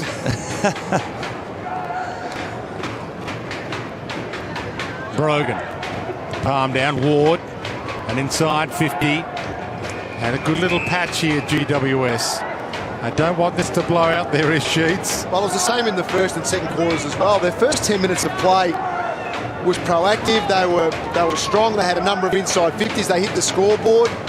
So it's the last 10 minutes of play, 15 minutes of play, where they need to knuckle down and make sure Adelaide don't capitalise when they start to fatigue. Reece Palmer taking it out. As we see, his jumper's ripped and he's had his number taken for that scuffle. I think a few Adelaide Crows saw that Dangerfield went down and he was the nearest man in the vicinity, so they decided to make his jumper a little Tarzan-like. Again, Jacobs wins the palm down. No clearance as yet. Could have been ball, could have been no prior opportunity. Ball up. The umpire finally does decide to ball it up. He's trying to get a set up at a stoppage here, and maybe there's a third out up coming in. Probably doesn't need to go boundary side there, though. You've got to get that. If you're going to go third up in your forward 50, go forward or corridor side. Give yourself a chance to score. Bamberlo trying to track this down, and a couple of beat lays a tackle on Bruce. Core bends down, picks it up, gives to Reed. Now they need the mark. Palmer's inside 50, stays down. Sloan decides to punch to Jacobs. Feeds it back, not forward. Rutten, the bit off his own man led. Thompson, Van Berlo. All the answers right now, the Adelaide Crows. I think the problem the Giants have got is the fact that the Crows haven't rested on their laurels. I've been impressed. It'll be easy to go in half-time, just pretty much in command, but their tackling the Crows has been really good. And they haven't let the Giants get outside them too often. Kerridge floats it up. Dangerfield might go the big leap. Oh, you bet he does! And plays on unselfishly. And Lynch has the biggest goal haul of his career. He has 5. Take a mark like that, you've got to go back and have a shot, don't you? Hey, you can't play on 15 metres out. Tom Lynch is happy he played on with his 5th goal in today's game. Here's Dangerfield. Up he goes. Big launch. Well, it's on the back of Lynch, so therefore... Yeah, I guess so. Rewarded him with a goal after taking a hanger on him. Yeah, thanks for the back. Thanks for the ride. There you go. There you go. Have an easy one.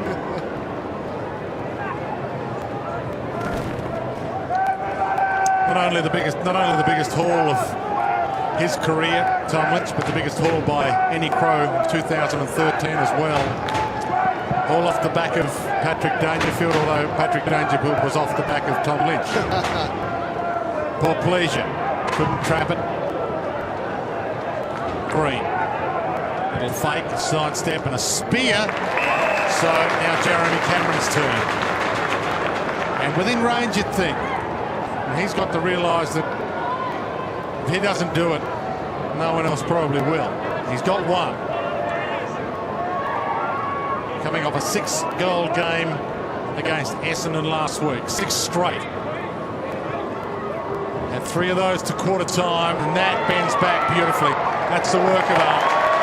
Peels it inside the post and keeps their hopes up. Take the turnover at centre wing. Brucey and Toby Green was able to use the ball very well, and they have used the ball by foot extremely well today, the GWS. You give them time and space, and they're able to pull the trigger like this. Excellent kick to the lead-up of Jeremy Cameron. And look, we spoke at half-time. It was probably just in Talia's favour in terms of the duel, but Jeremy Cameron's been able to turn it around. He's kicked 2 in this quarter and starting to take control now. Yeah, I just love the way he keeps on working. You know, didn't have a great first half, but a lot of it was because of the, they didn't have a lot of entries and a lot of easy ball use. When they have, as you said, they've been able to use the ball well. There was a nice kick from Toby Green, but he just continues to work really, really hard. Cornelio to Tomlinson. And no Cameron down there this time for the long bomb. Whitfield goes up, back of the pack. A steal, a goal. Kick the opener for them, Callum Ward. He's now got 2. Yeah, well done. They just, again, it wasn't a super kick going inside 50, but at least it's even numbers. They all started here from the clearance. Nice tap, getting outside. Handball, looks for it, doesn't go, kick. I mean, it's a scrubby kick, but I tell you who's been good. Tomlinson's been terrific all day. He's 17 possessions. At least there's even numbers at this contest. And whether, just good crumb. It's good crumb, good goal, and back-to-back goals. And both GWS players, Whitfield and Ward, kept their feet in the contest. That's why the goal was scored. Adelaide players both went to ground. Good patch here for GWS. Poor pleasure, a bouncer inside 50. Sloan trying to stop this GWS run on at the moment. Van Berlo opens it up beautifully. Lynch, he was looking at number 7 there. And there's still a chance here for number 6. Ben Dixon, a sub's been made. There has GWS made their substitute. Dean Brogan's out lower back, and Zach Williams is on for his 3rd game now. Okay. Brogan done for the afternoon. Tom Lynch. It's for number 6. 3 in the second term. And 3 in the third. Yeah, all starts from a centre clearance here. A couple of quick handballs. I think it was Paul Pleaser that might have got the kick in. And Lynch just obviously didn't have the ball. Had it there, spills out. Oh, that's one of those ones that could go either way, Jono. He did make an effort to release the tackle, probably for the split second holding the ball, but one of those sort of 50-50 ones, and when it's your day, it's your day.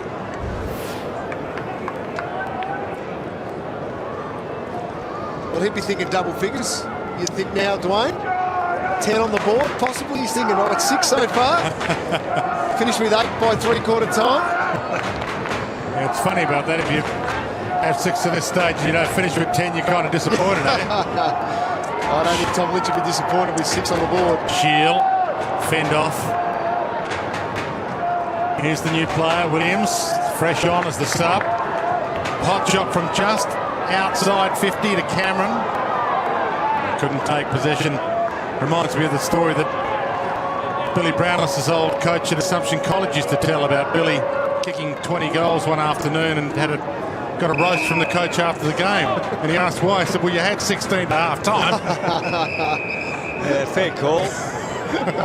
He's looking for 32 goals from his key forward. 32 would have been a big haul, wouldn't it? Yeah. Van Berlo. Not that 20's a bad day at the office.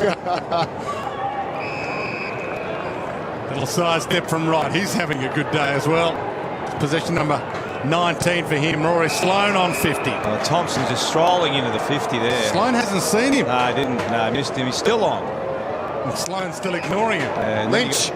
Oh, there you go. So now they'll line up for number 7.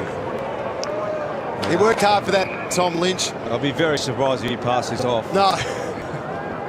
Well, he does know Patrick Dangerfield won, but everything's slowed down now. He'll take his time. He's a bit fatigued, as you can see on screen, so he'll take a lot of time to have this set shot. This is why the Saints picked him as pick 13 back in 2008. They saw this kind of promise. Ended up selling him for pick 37 to Adelaide. And that's as good as it gets. He's got 7. Yeah, it was a nice finish, and while Sloane missed the first target, which was an easy target going through the middle of the ground, just had Thompson left 20 metres out. Good to see though, Sloane. Just, even though he missed the first one, he didn't panic, and then he just found a target. And they've been marking the ball at will inside forward 50, but this is a nice finish on an angle, but beautiful kick.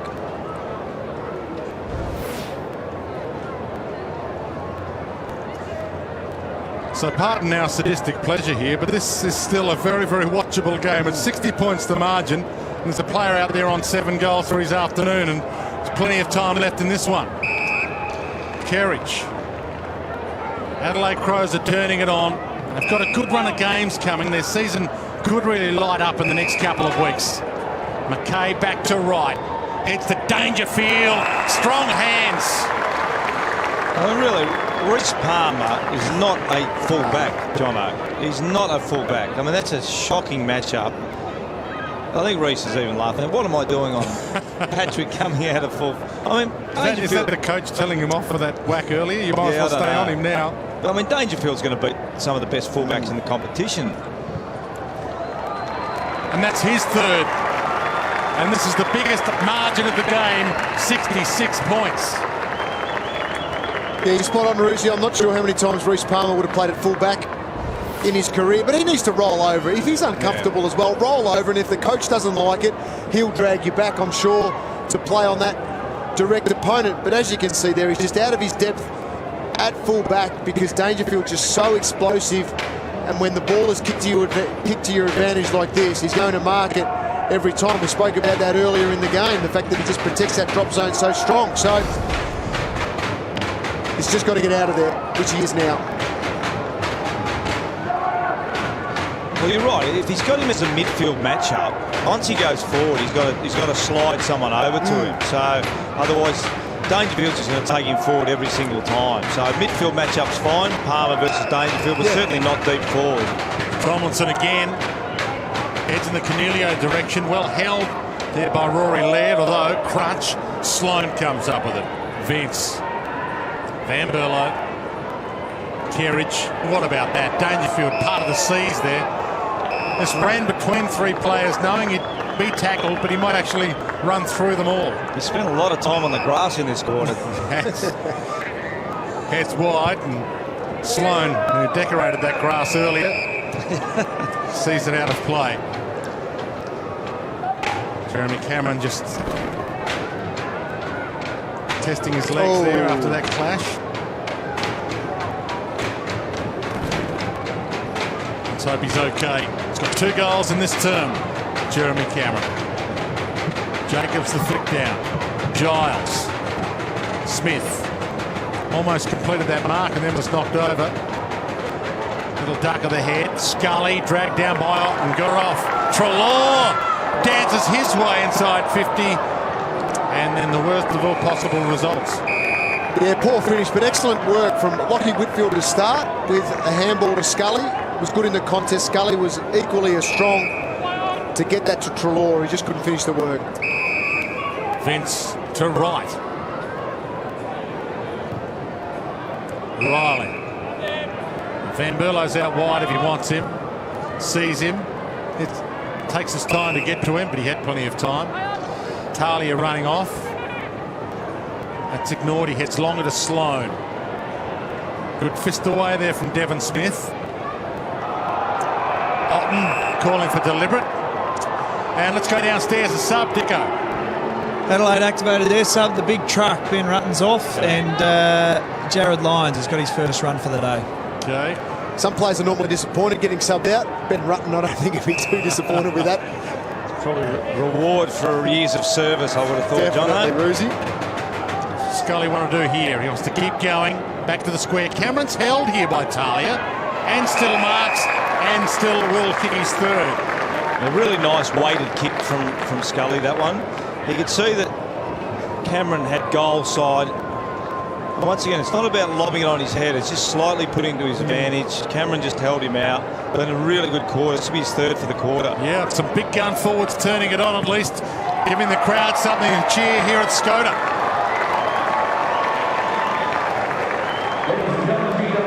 You touched on Scully getting more involved. Has in the last 2 or 3 minutes. But the interesting thing is that Sloane's ended up getting 6 or 7 this quarter since Scully's been off him. But this is what Scully can do and needs to do perhaps more as an offensive player. He gets it and just... That's a better kick to advantage. Yeah, really nice kick. Puts it to advantage. It may have been a goal. Yeah, definitely. Through, but it's a nice controlled kick to the forward's advantage.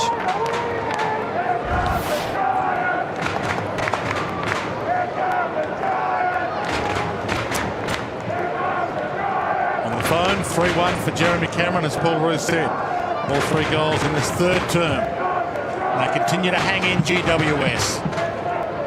Give their crowd something. It was Jared Lyons in 31, getting his first touch as the sub. So Ben Rutten done for the afternoon. But GWS not done. Shield. Pumped forward well by Devon Smith. Laird got a fist on it. Brown took it out, luckily for him probably, because that would have been ball. If you have that much time to hold it in one hand, you've got time to dispose of it. That's your pride. The Giants chant rings around Skoda Stadium. Can they steal another one here? Now Wright will get position number 22. Lyons again. Scott Thompson. Fresh man's having an influence, Jared Lyons. And there's those hands of Dangerfield like a vice. Now Douglas is inside 50, used his body beautifully on green, peels back onto it. Kerridge wants one. Sizes up the big sticks. And he gets his second. Coming straight off the ground too. Sam Perry's kicked a couple of goals last week against the Hawks, and it gets on the scoreboard here as well. Douglas's use of the body, you called it spot on, Dwayne. Didn't give away the free kick, ball over the back, and then they just had weight of numbers charging inside forward 50. On the back of this man, Patrick Dangerfield had a big third quarter, and there's the kick there, and nothing that the GWS Giants could do on that occasion. This is a real danger time for the Giants. Probably just too easy now coast to coast for the Crows, and that's when the Giants stop working defensively. It does become really easy for the Crows to move the footy. Lyons, McKay, Portlesia, Thompson. They've changed gear. The Adelaide Crows, and good hands forward from McKernan. Flicks it over the top. Lynch doesn't get to him. Portlesia doesn't get to him. Green takes the mark.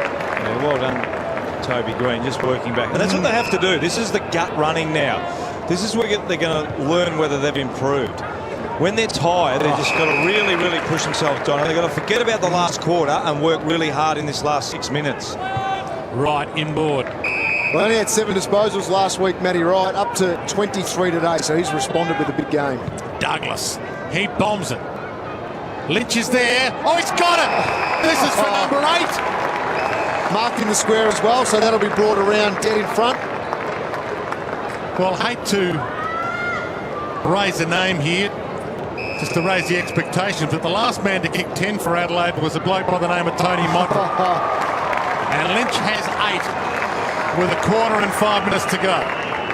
Well, Ron B. Johnson did call 8 at three-quarter time a little bit earlier on and curled a lazy 10, so he could be right.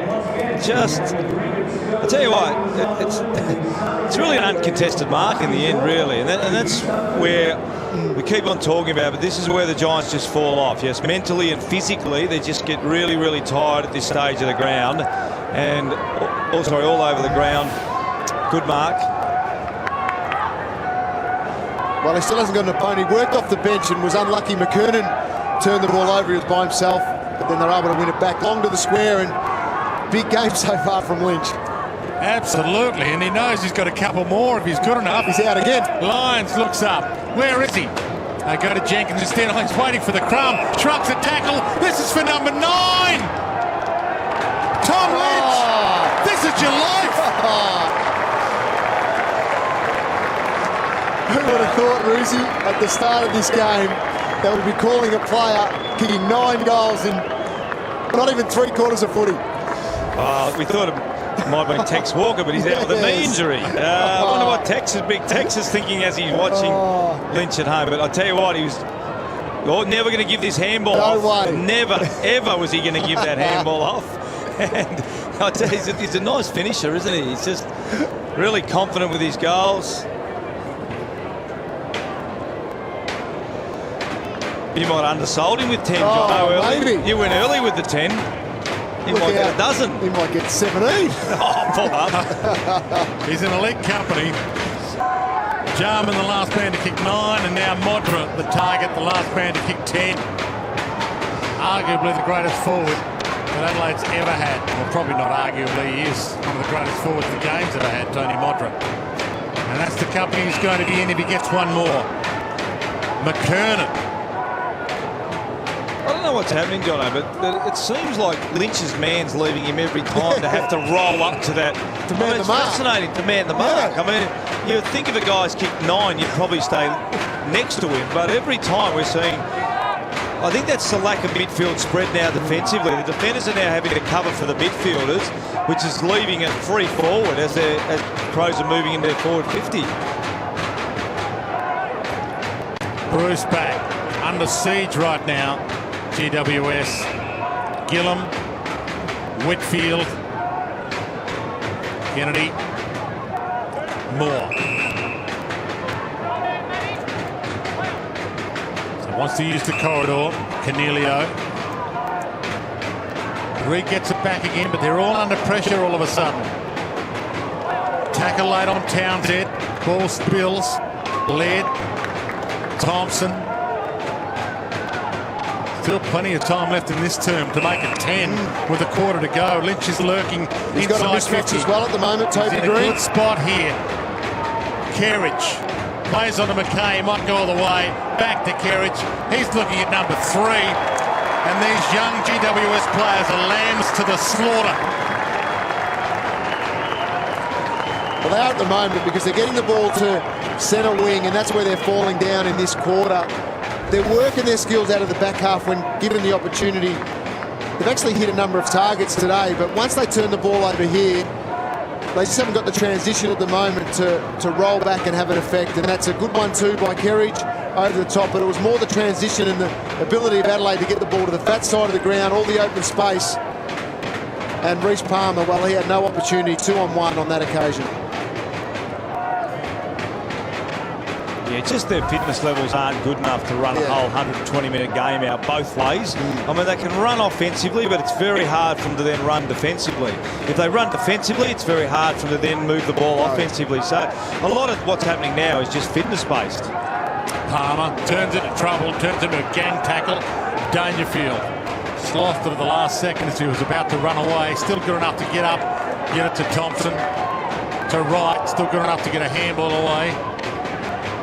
Lyons, Douglas, Palmer got a hand on it. Shield to Moore.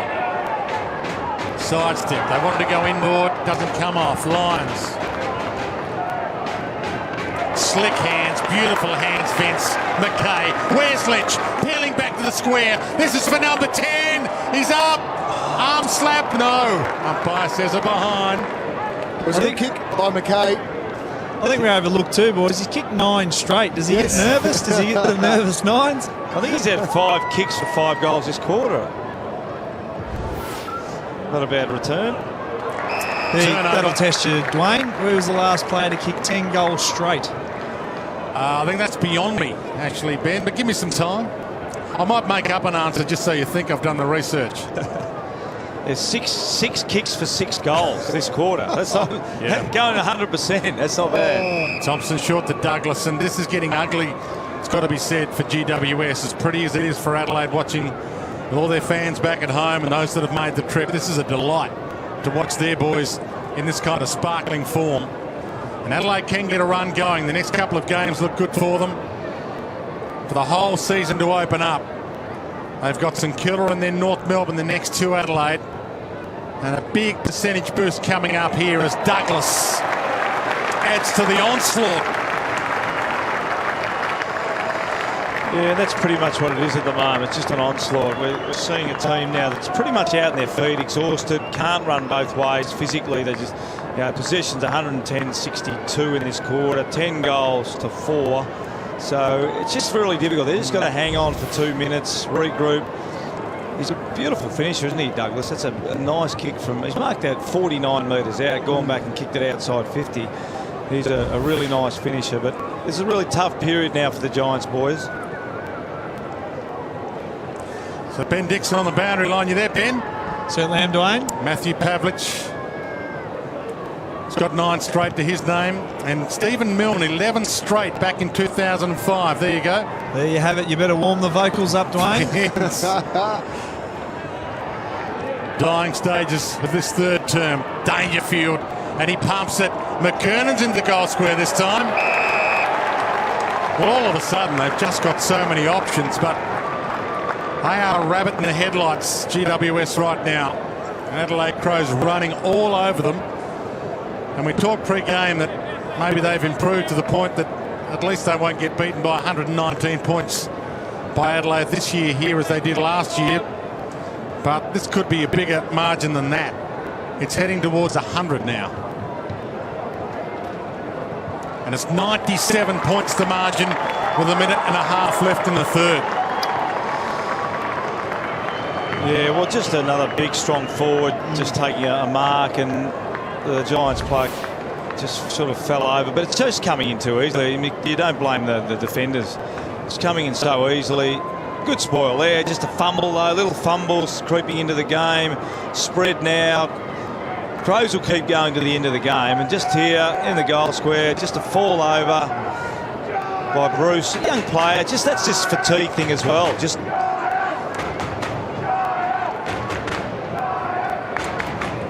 8 disposals for the quarter for McKernan. He's had an excellent quarter, 6 marks as well in this quarter of football. And an 11-goal quarter for Adelaide. And this is going to be a massive percentage boost. Even if GWS can pull a rabbit from the hat and outscore them in the last term, it's still going to be a huge win. Yeah, it will be. You'll love to read Sheeds' notes, just the sort of stuff Jono's actually writing down. Obviously, they're going to be very much educational things and things that they can try and work on in the last quarter. Moore. Almost a free. Not paid to Townsend. Sloan and Riley content to see it out. I think Adelaide content to have a breather at three-quarter time and come out and reload for the last quarter now. They've doubled their goal tally in this term. They had 11 to half-time. They've now got 22. And they might have one left. Free kick here.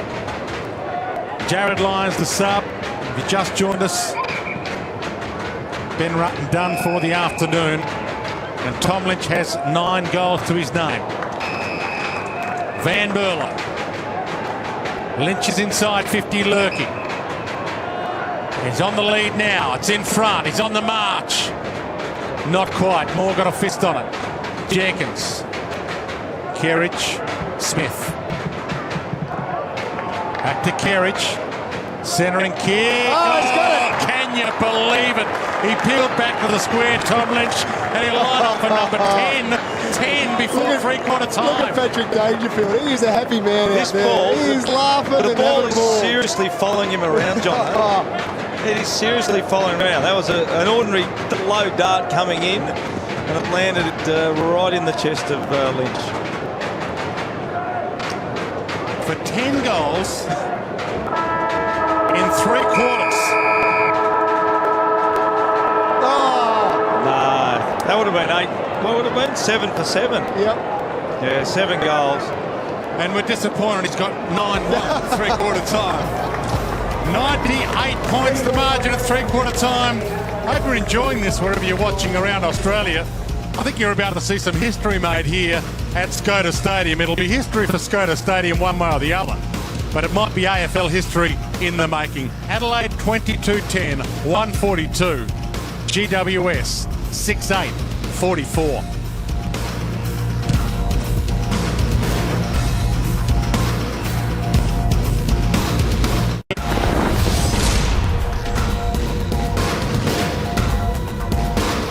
Welcome back to Skoda Stadium, 3-quarter time here in this round 7 encounter played in perfect conditions, and you are watching a masterclass, not just from the Adelaide Crows, but from Tom Lynch. He kicked 3 goals in the second term, followed that up with 6 goals in the third. He's got 9 goals in a half of football in essence. So 9 to 3-quarter time, and you think there's more where they came from. Yeah, definitely. It was a big quarter there for the Adelaide Crows. No question about that. If you were coaching, Ruzi, would you be saying to the boys here, just clear the 50 out and leave Lynch by himself? Let's kick the ball to him. Well, possibly, but I tell you what, we've got some really good vision here, and this is the way, Jono, typically coaches will view the game. They'll view the normal vision, but we'll call it the commentator cam, which is ours, but they'll also do the behind the goals. So this is actually the same piece of vision. But what you're looking at here from behind the goals is what are the forward patterns, what are the defensive patterns from the Giants. So you go flick from one to the other, and you can see here not a lot of support back for the Giants defenders, a lot of one-on-one ball coming in, and here top of the goal square, falls over. So really, really great vision for the viewers at home, and that's pretty much how the coaches will go through the vision with the players. And what you see there as well is the defenders for the GWS, because of the movement of the forwards from the Adelaide Crows, they have to take their eye off the ball at times, and that's when the forward was able to decisively make his move and get the best position to compete for the ball. Yeah, absolutely. And that's why the coaches and the assistant coaches dissect the game so well, because it's not just about what happens on the screen and around the ball. It's trying to educate young defenders. Don't take your eyes off the ball. Get the midfielders to come back and block space. Touch and feel, all those things. Yeah. Forwards, leading patterns and all those sorts of things. So that was terrific vision for the viewers at home. Interesting. Tom Lynch is starting on the bench, boys. Sando just had a word to him and might have said we don't want to break Fred Fanning's record, so we'll give you a spell early. They might have taken him off for kicking that point there, Benny, at the end. Well, that's bizarre. By the way, for those people new to the game, and there's a lot new to the game up here, watching and barracking for Greater Western Sydney, Fred Fanning's record is 18 goals. 18 goals won in one game. And it's got to be mentioned that our own Jason Dunstall, of course, kicked 17. From the ball up to start this final term with Lynch, the 9-goal man, starting on the bench. It's the bad news. The good news is he'll probably come on reasonably fresh from that rest. Adams wide. What have the GWS got left? Ward long bomb. Brown. Body use was brilliant. Yep. McKay, and their ball use has been brilliant. Precision passes. They're really starting to spread them out all over the field now. So this is where the Giants got to dig in, really get hold of their man, work out who your man is, make sure on the defensive transition you're right on top of him. But certainly that's just too easy going coast to coast, and that's been the pattern of the second half for the Giants. Maybe they've taken Lynch off because they actually want Jenkins to become the key forward. That's their master plan.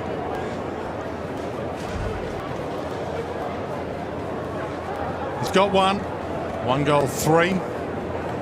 And this shot will come from the gutter.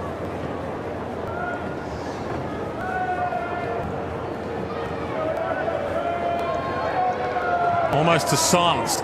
That's not bad off the boot. That's a delight. He's got 2. And the Adelaide Crows lead by 104. The use of half-back, Baruzzi, was the highlight for me in that passage of play. They were composed and they're spread through the middle of the ground. They were able to get some overlap play, 2-on-1 here. Lockie Whitfield, as you can see, trying to fight the fight here between 2. But in the end, it was just weighted numbers that worked out in Adelaide's favour. And the problem with that vision is if you can't get to your man through the midfield, Jono, you might as well head straight back. And what's happening with the Giants, they're getting caught in between now. They're not getting to their men and they're not getting back to help their defence.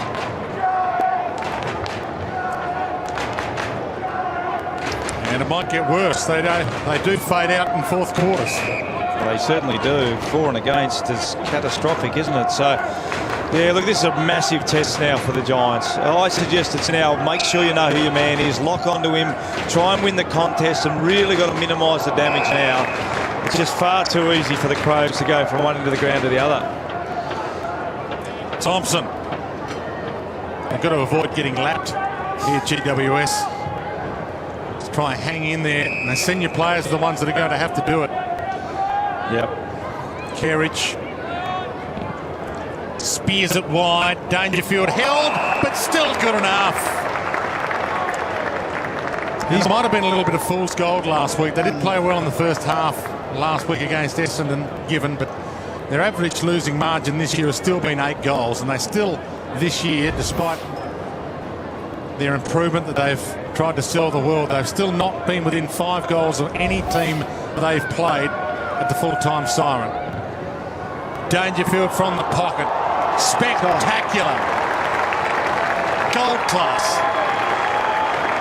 Well, we saw the Suns, Dwayne, struggle in their second year. And I think at the end of the first year, everyone was pretty bullish about the Suns, saying, look, they've had a good year, which they did, and I'm not saying they didn't, but it does take 3 or 4 pre-seasons to get these boys up to speed in terms of what's expected at AFL football. And that's why we touched on pre-game. The onus has really got to be on the more senior players to make sure they're working hard, make sure they're setting example for the young players. So at the moment, it's just hang on because Crows are on fire. And that's the thing that can be argued about, whether the philosophy was correct. Do you draft a heap of kids and just tell the world to wait 3 years? Well, personally, I would have done something between what the Bears did and what the Suns and the Giants did. I don't think you can do either. I think you've got to do a mixture of the two. Yeah, they need some more quality senior bodies. Yep. Otherwise, absolutely. these kids are going to get slaughtered every week, and that's not going to be good for their development. No, that's right. Kennedy tries to flick that handball up. Ward attacked it. Thompson steals it back. Floats it high. Dangerfield and more. Dangerfield more. Had his shorts pulled there, but he's still got enough. Dangerfield. Lynch is back on. Doesn't go for 10. Goes for Jenkins. Shield. I think even the GWS crowd wanted him to kick 10 there. They're even barracking for the opposition full forward. A bit of Stockholm syndrome. They're barracking with the person that tortured them. Reed. Whitfield. Cornelio. Little fumble, and Cameron couldn't come up with a handball to mop up the mess. It rolls out of play. Yeah, it's just that little thing, little drop mark. I mean, he's been good. He's fought his way back, Cameron, after, even first half with Taylor kicked 3. But just those little mistakes are creeping in when they get tired. Adelaide Crows finished 3rd on the AFL ladder last year. They are quality. Poor pleasure. And they've got a good run, as we said, coming up. And they might be back in contention in 2013 off the back of this. Palmer, reported earlier, hands it up to Cornelio. Waltzes in, and that kind of tells the tale of their afternoon. Just hasn't gone right from the outset. No, we know he's a better kick than that. Again, it's just without harping on. That's just fatigue and getting used to playing AFL football week in, week out. I mean, he's a class player. He's got good skills. He won't miss too many of those goals in his career. Jacobs, Jenkins. It all spills out. Here's Adelaide's next 4 games. I mentioned the next couple coming up, St Kilda and North Melbourne. But those games could turn their season. 3 of them at Amy Stadium. That's right, important games there, Ruzzi. I think that's the key, Jono. The 3 of they're not easy games, but they're certainly made a lot easier when you're playing at home because they've got a significant home field advantage. Riley. Good tackle on Vince. Should have been rewarded. Devon Smith not rewarded. Ward back to Devon Smith. Now he's caught. No prior opportunity. Spills out, Adelaide with the runners. Lyons, spins out of trouble beautifully. Dangerfield up. Just tunnelled a little there by Moore. Gets away with it. Not a lot to go to. Pumps it wide for Townsend. Vince, good contest. Eyes on the ball. Here's the next 4 for GWS, and this is a little ugly. Got to show you, though. Hawthorn, West Coast, Carlton, Geelong. That is ugly. And that Geelong game is Geelong's first home game under lights ever at Skilled Stadium. They'll be pumped for that. Dangerfield. Can't mark, or he thinks about a quick-fire handball to Lynch. No, not number 10. Hands it to Jenkins. Still there for the handball back. Still there. Ward. Good skills. Whitfield, just the required 15. Finger in the dike at the moment. Zach Williams, the sub. Can he inspire them? Tomlinson's running to the square. Puts it in front. Not a bad ball. He can run onto it. Cameron might. It goes all the way. Hit the post. Just brushed the padding. Hit the post. Even the gods are against them this afternoon. Yeah, nothing's going right. From here it is here. Looked like it was going to go through and then just... it's a free. Lynch free. Okay, will he load up for 10? A sidestep, a dance, runs inside 50. This is it for number 10. Only in your wildest dreams, Tom Lynch. Once again, he had a Rory Sloane handball next to him, Jono. But I don't blame him. Don't blame him. Over 100-point lead.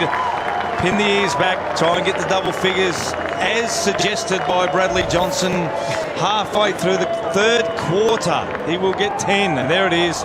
Sloane was inside. No, Rory, I'm not giving it to you. I'm actually going to have a shot at goal. And he's done that. Happy. He has finished very, very well. I mean, he's got 10 goals, won.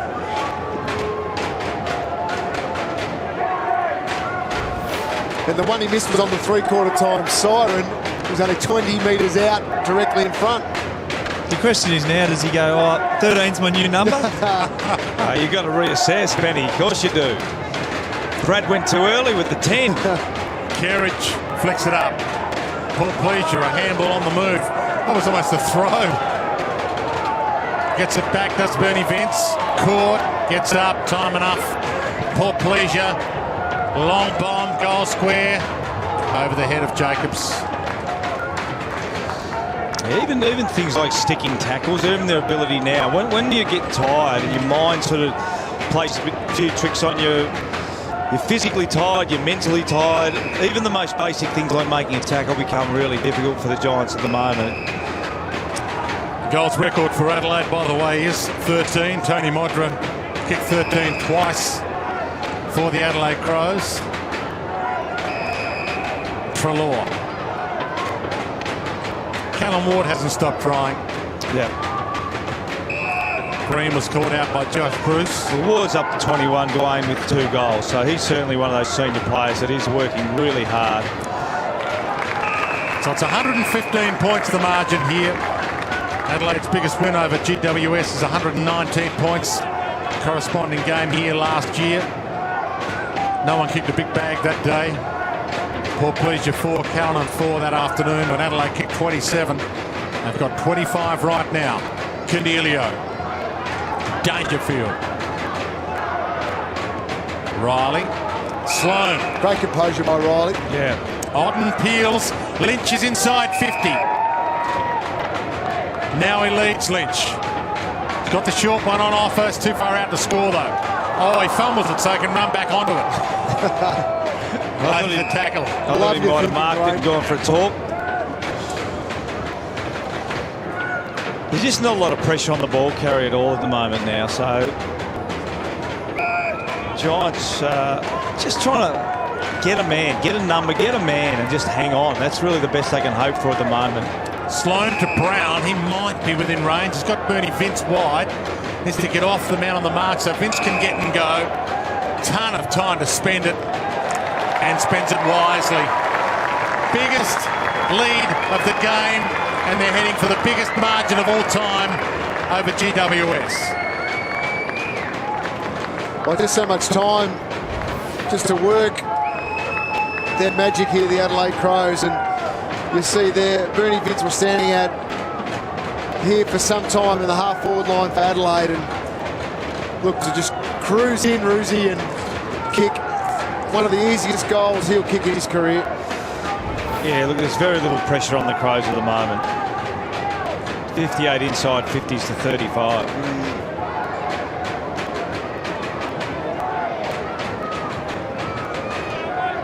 It's a total domination, an absolute demolition. 121 points and growing by the minute. Otten. Right with him, Tomlinson. Caught. Dragged. Cameron. Caught. Turnover, Lions. Well moved. Sloan. Still plenty of run in them. I can smell bigger percentage, more blood. Kerry just overruns it. Sloan lays the tackle. And that's a little overzealous and a little too high. Free kick to Townsend. Just looking through now, Jared Lyons has come onto the ground as sub halfway through that third quarter. 15 disposals in that time, so he's been able to work into the game. Yes, it's free flowing, but still to have that many disposals in under a quarter is excellent work rate. Ward to Scully. Giles at half forward, couldn't get a run at it. McKernan's fist wins out Giles' man. Giles comes at Laird, feeds it back, and out of trouble yet again. Thompson.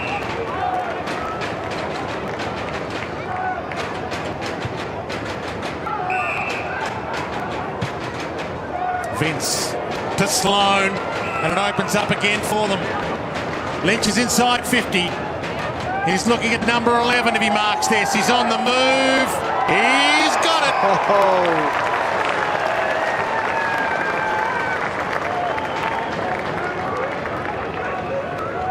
Yeah, it's just at will now. Just picking out a target anywhere you want.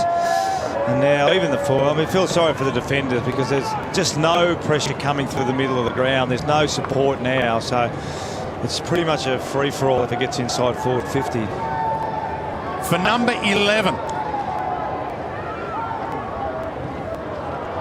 Off to the side. He got a little nervous. Yeah.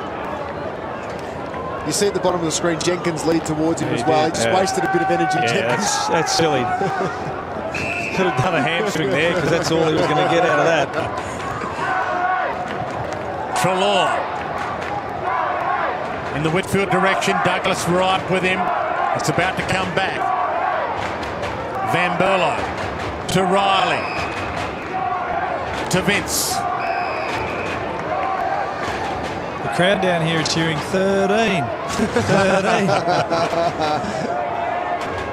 He's got to get to 11 before he gets to 13. And probably 12 as well. That's a good point, Dwayne. Vince. That's a bomb. That's a monster. And so's this lead. 128 points. We've talked a lot about the Giants and, you know, just the learning curve, but you've got to take your hat off to Adelaide. I mean, you've still got to be able to kick the goals. You've still got to be able to execute your skills. You've still got to have, you know, your stoppage structures and et cetera, et cetera. So they've been really clinical today. And the thing I've liked about them, they've been prepared to put pressure on. They haven't sort of waited necessarily for the Giants to drop off. Even though the Giants have dropped off, the Crows have kept the foot on the pedal for the whole 120 minutes. They maintain their structures for most of that as well. It's easy when you get so far in front to get forward of the ball and not harass as much and tackle as well. But they've been able, for most part, to defend as well as attack just as effectively. Vince with the big handball, Moore. Slung 360, gets away with it. Little sidestep, Adams. Turnover. Right. McKay. And Brown has plenty of space if it sits. He can run onto it. Puts it along to the square. Lynch is not there. Jacobs is. Ball beats them all. Didn't hit the post. Gillum. Moore. Just over the head. Williams. Runs back onto it. Did well, Zach Williams. Green. Little 1-2 works with Treloar. Scully. Got runners in the middle. Ward is the runner. Held up a little, had to go back. Gillum. And now the open space. Cornelio. Treloar again. Reed. Playing forward. Rare moment inside 50. Kerridge left it behind. Reed tries to shrug a tackle or two. Flicks it out. Brown. Little toe poke. Even some of the Adelaide players getting a little tired now. McKernan got it from Riley. All the way back to Laird. Yeah, free player on the wing. There's that Douglas. Yep. Still screaming for it. Scream for it. Went to McKay instead. Well, Lynch is out at the back as well. Moore's gone to pick him up and had to release Dangerfield to do that. So they're out everywhere here, the Adelaide Crows. GWS's biggest ever defeat, 162 points. So good news for them is it won't break that horrendous record, but it's still going to be one of their biggest margins of all time. Might be the second biggest margin of all time. Dangerfield heads wide and cut off. Thumped out of play by Cameron. And the average losing margin this year has been 47 points or 8 goals. That's going to blow out. They'll be winless still after 7 rounds. And a tougher month to come. Hawthorn, West Coast, Carlton, Geelong. And this was the one they had a chance of actually being competitive in. They've let this opportunity slip. Dangerfield up. McKernan back. Lyons. Smith. Ton of time to use it. McKernan. To half forward. Shield playing in front. One-on-one forward. Talia, Cameron. Talia got a fist on it, and there was the cavalry. He knew it was there. Smith. Douglas. Not 50. Wright takes the mark. Gillum brought him down. And now wide to Brown. Lynch is the target, perhaps. No. Jenkins. Well, it was the kick again to a one-on-one Cameron versus Talia. Even at that time, Bruce, he could have put it on the grass. He just kicked it on top of his head. It was too easy for Talia to create the sprawl. Adelaide have the numbers back. Even if he kicked it to space, get some distance on it, try and allow Cameron to work back onto it and take the advantage away from his direct opponent. Yeah, look, Talia's found it hard when Cameron's been on the move. You're absolutely right. When they've just sat it on Cameron's head, it's been easy for Talia. For number 3 for Jenkins. Playing his way into some sweet, sweet form. 134 points the margin. Well, you get in the list. You got midfielders kicking goals. You got forwards. You got Vince 2. You've got Dangerfield 4. Kerridge has got 3. And it's just, I think you called it, Dwayne, tons of time. I think that's the thing when you look at the game now. There's just so much time the Crows have got to make a decision. And look at the space out there on the left-hand side. Easy kick, tough for the defenders. Really hard day for the guys in the back 6, certainly today. And Sando's got a little smirk on the old face there. Just Adelaide's highest ever score is 30 goals 8. That's their highest score of all time. 188 points. Right now they're 180. 28 goals 12. So they're still 5 minutes to go, Dwayne. Chance to make it their biggest ever score in AFL VFL history. Kerridge, slip free. Riley. Of course, we talked about senior bodies that GWS should have recruited more quality to help their kids out. Adelaide Crows, of course, remember, they won their first ever AFL game against Hawthorn with only 3 players with previous AFL experience. And they blew Hawthorn off the park in 1991, the year Hawthorn won the flag. They made a statement in game 1. They wanted to actually perform well and win respect from game 1. Completely different way of coming into the competition in a completely different time, but a different philosophy. The one that surprised me, Dwayne, was Kurt Tippett. I mean, you had a free swing at him.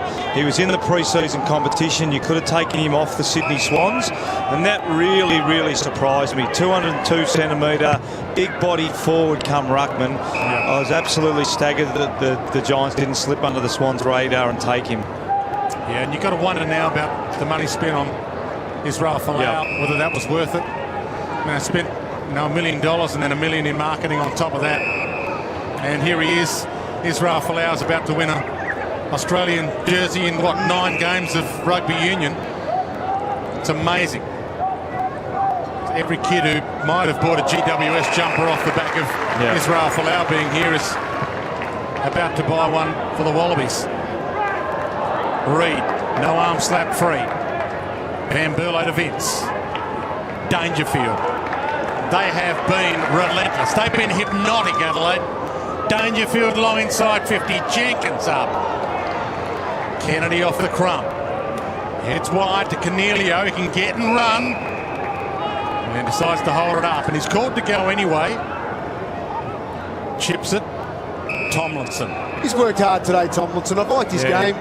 He started well. He's played well when the heat was on in the contest. Look, he's faded out of the game a little bit as it's gone on, but he still continued to work reasonably hard. Treloar. And a few of the Adelaide players cooked as well right now. 13 marks for Tomlinson. Reid. He can load up from there if he wants to. He has time to spend it, and that's the difference. Had a ton of time and can't even score. There's a funny old kick off the instep to the foot, that one. That was the reverse barrel or inside out torque, Jono. You kicked them at training? Always. That and the float up.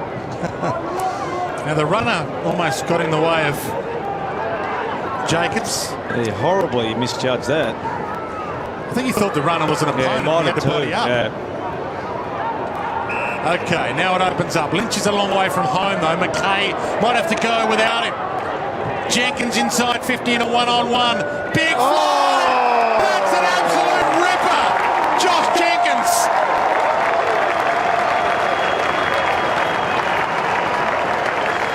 I'll tell you where that started. Josh Bruce let him get goal side. He needed to body him up. He let him get a free run because when McKay actually had that ball, Bruce was goal side of that contest. As he gets it here, Bruce is goal side, but he actually lets Jenkins run in behind him. If we framed it up before that, and that was the biggest, that was the mistake he made. Then he got a knock to the melon, a hang taken on him, and a goal, and has come off for stitches. So, not a good result for the young fella. Big jump.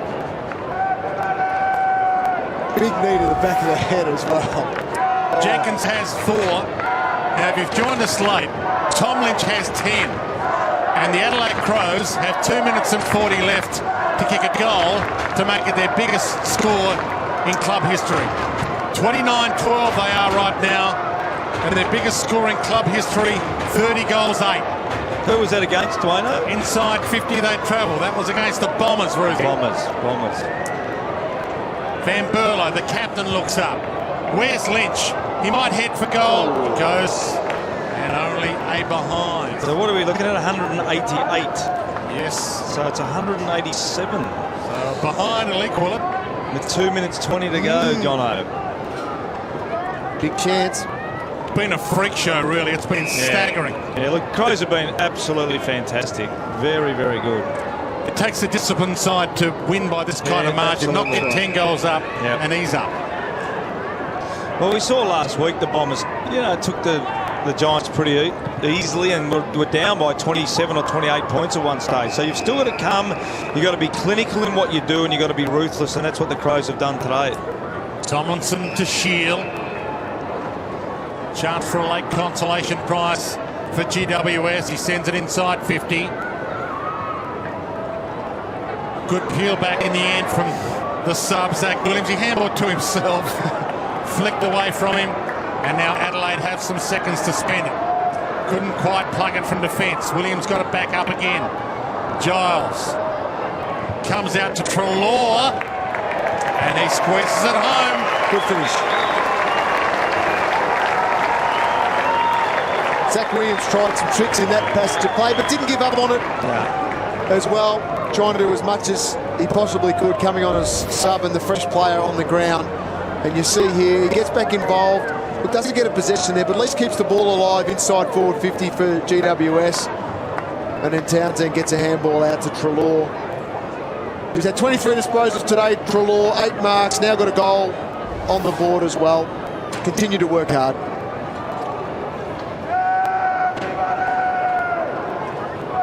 And that stopped a run of 13 goals in a row to Adelaide. First goal of the final term for GWS.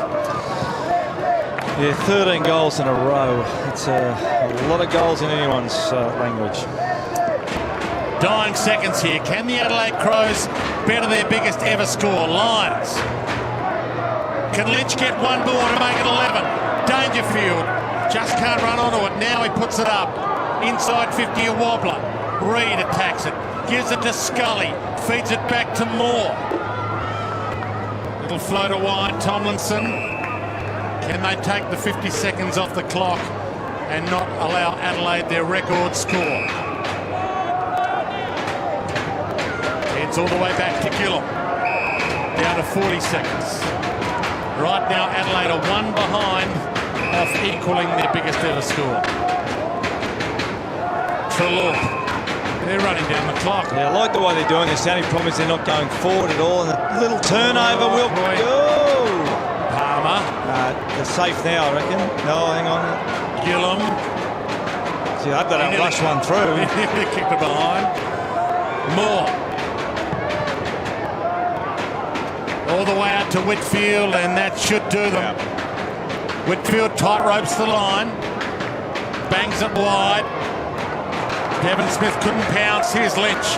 Well, he's got to take that ball home, Tom Lynch. That's his. Yeah, 10 goals. Good effort. It was a once-in-a-lifetime moment for Tom Lynch. A 10-goal afternoon. No need to tell you, that's his biggest ever haul in his 16-game career, Tom Lynch. Adelaide 29-13, 187, just one behind off their biggest ever scoring club history, but it is their biggest ever win over Greater Western Sydney.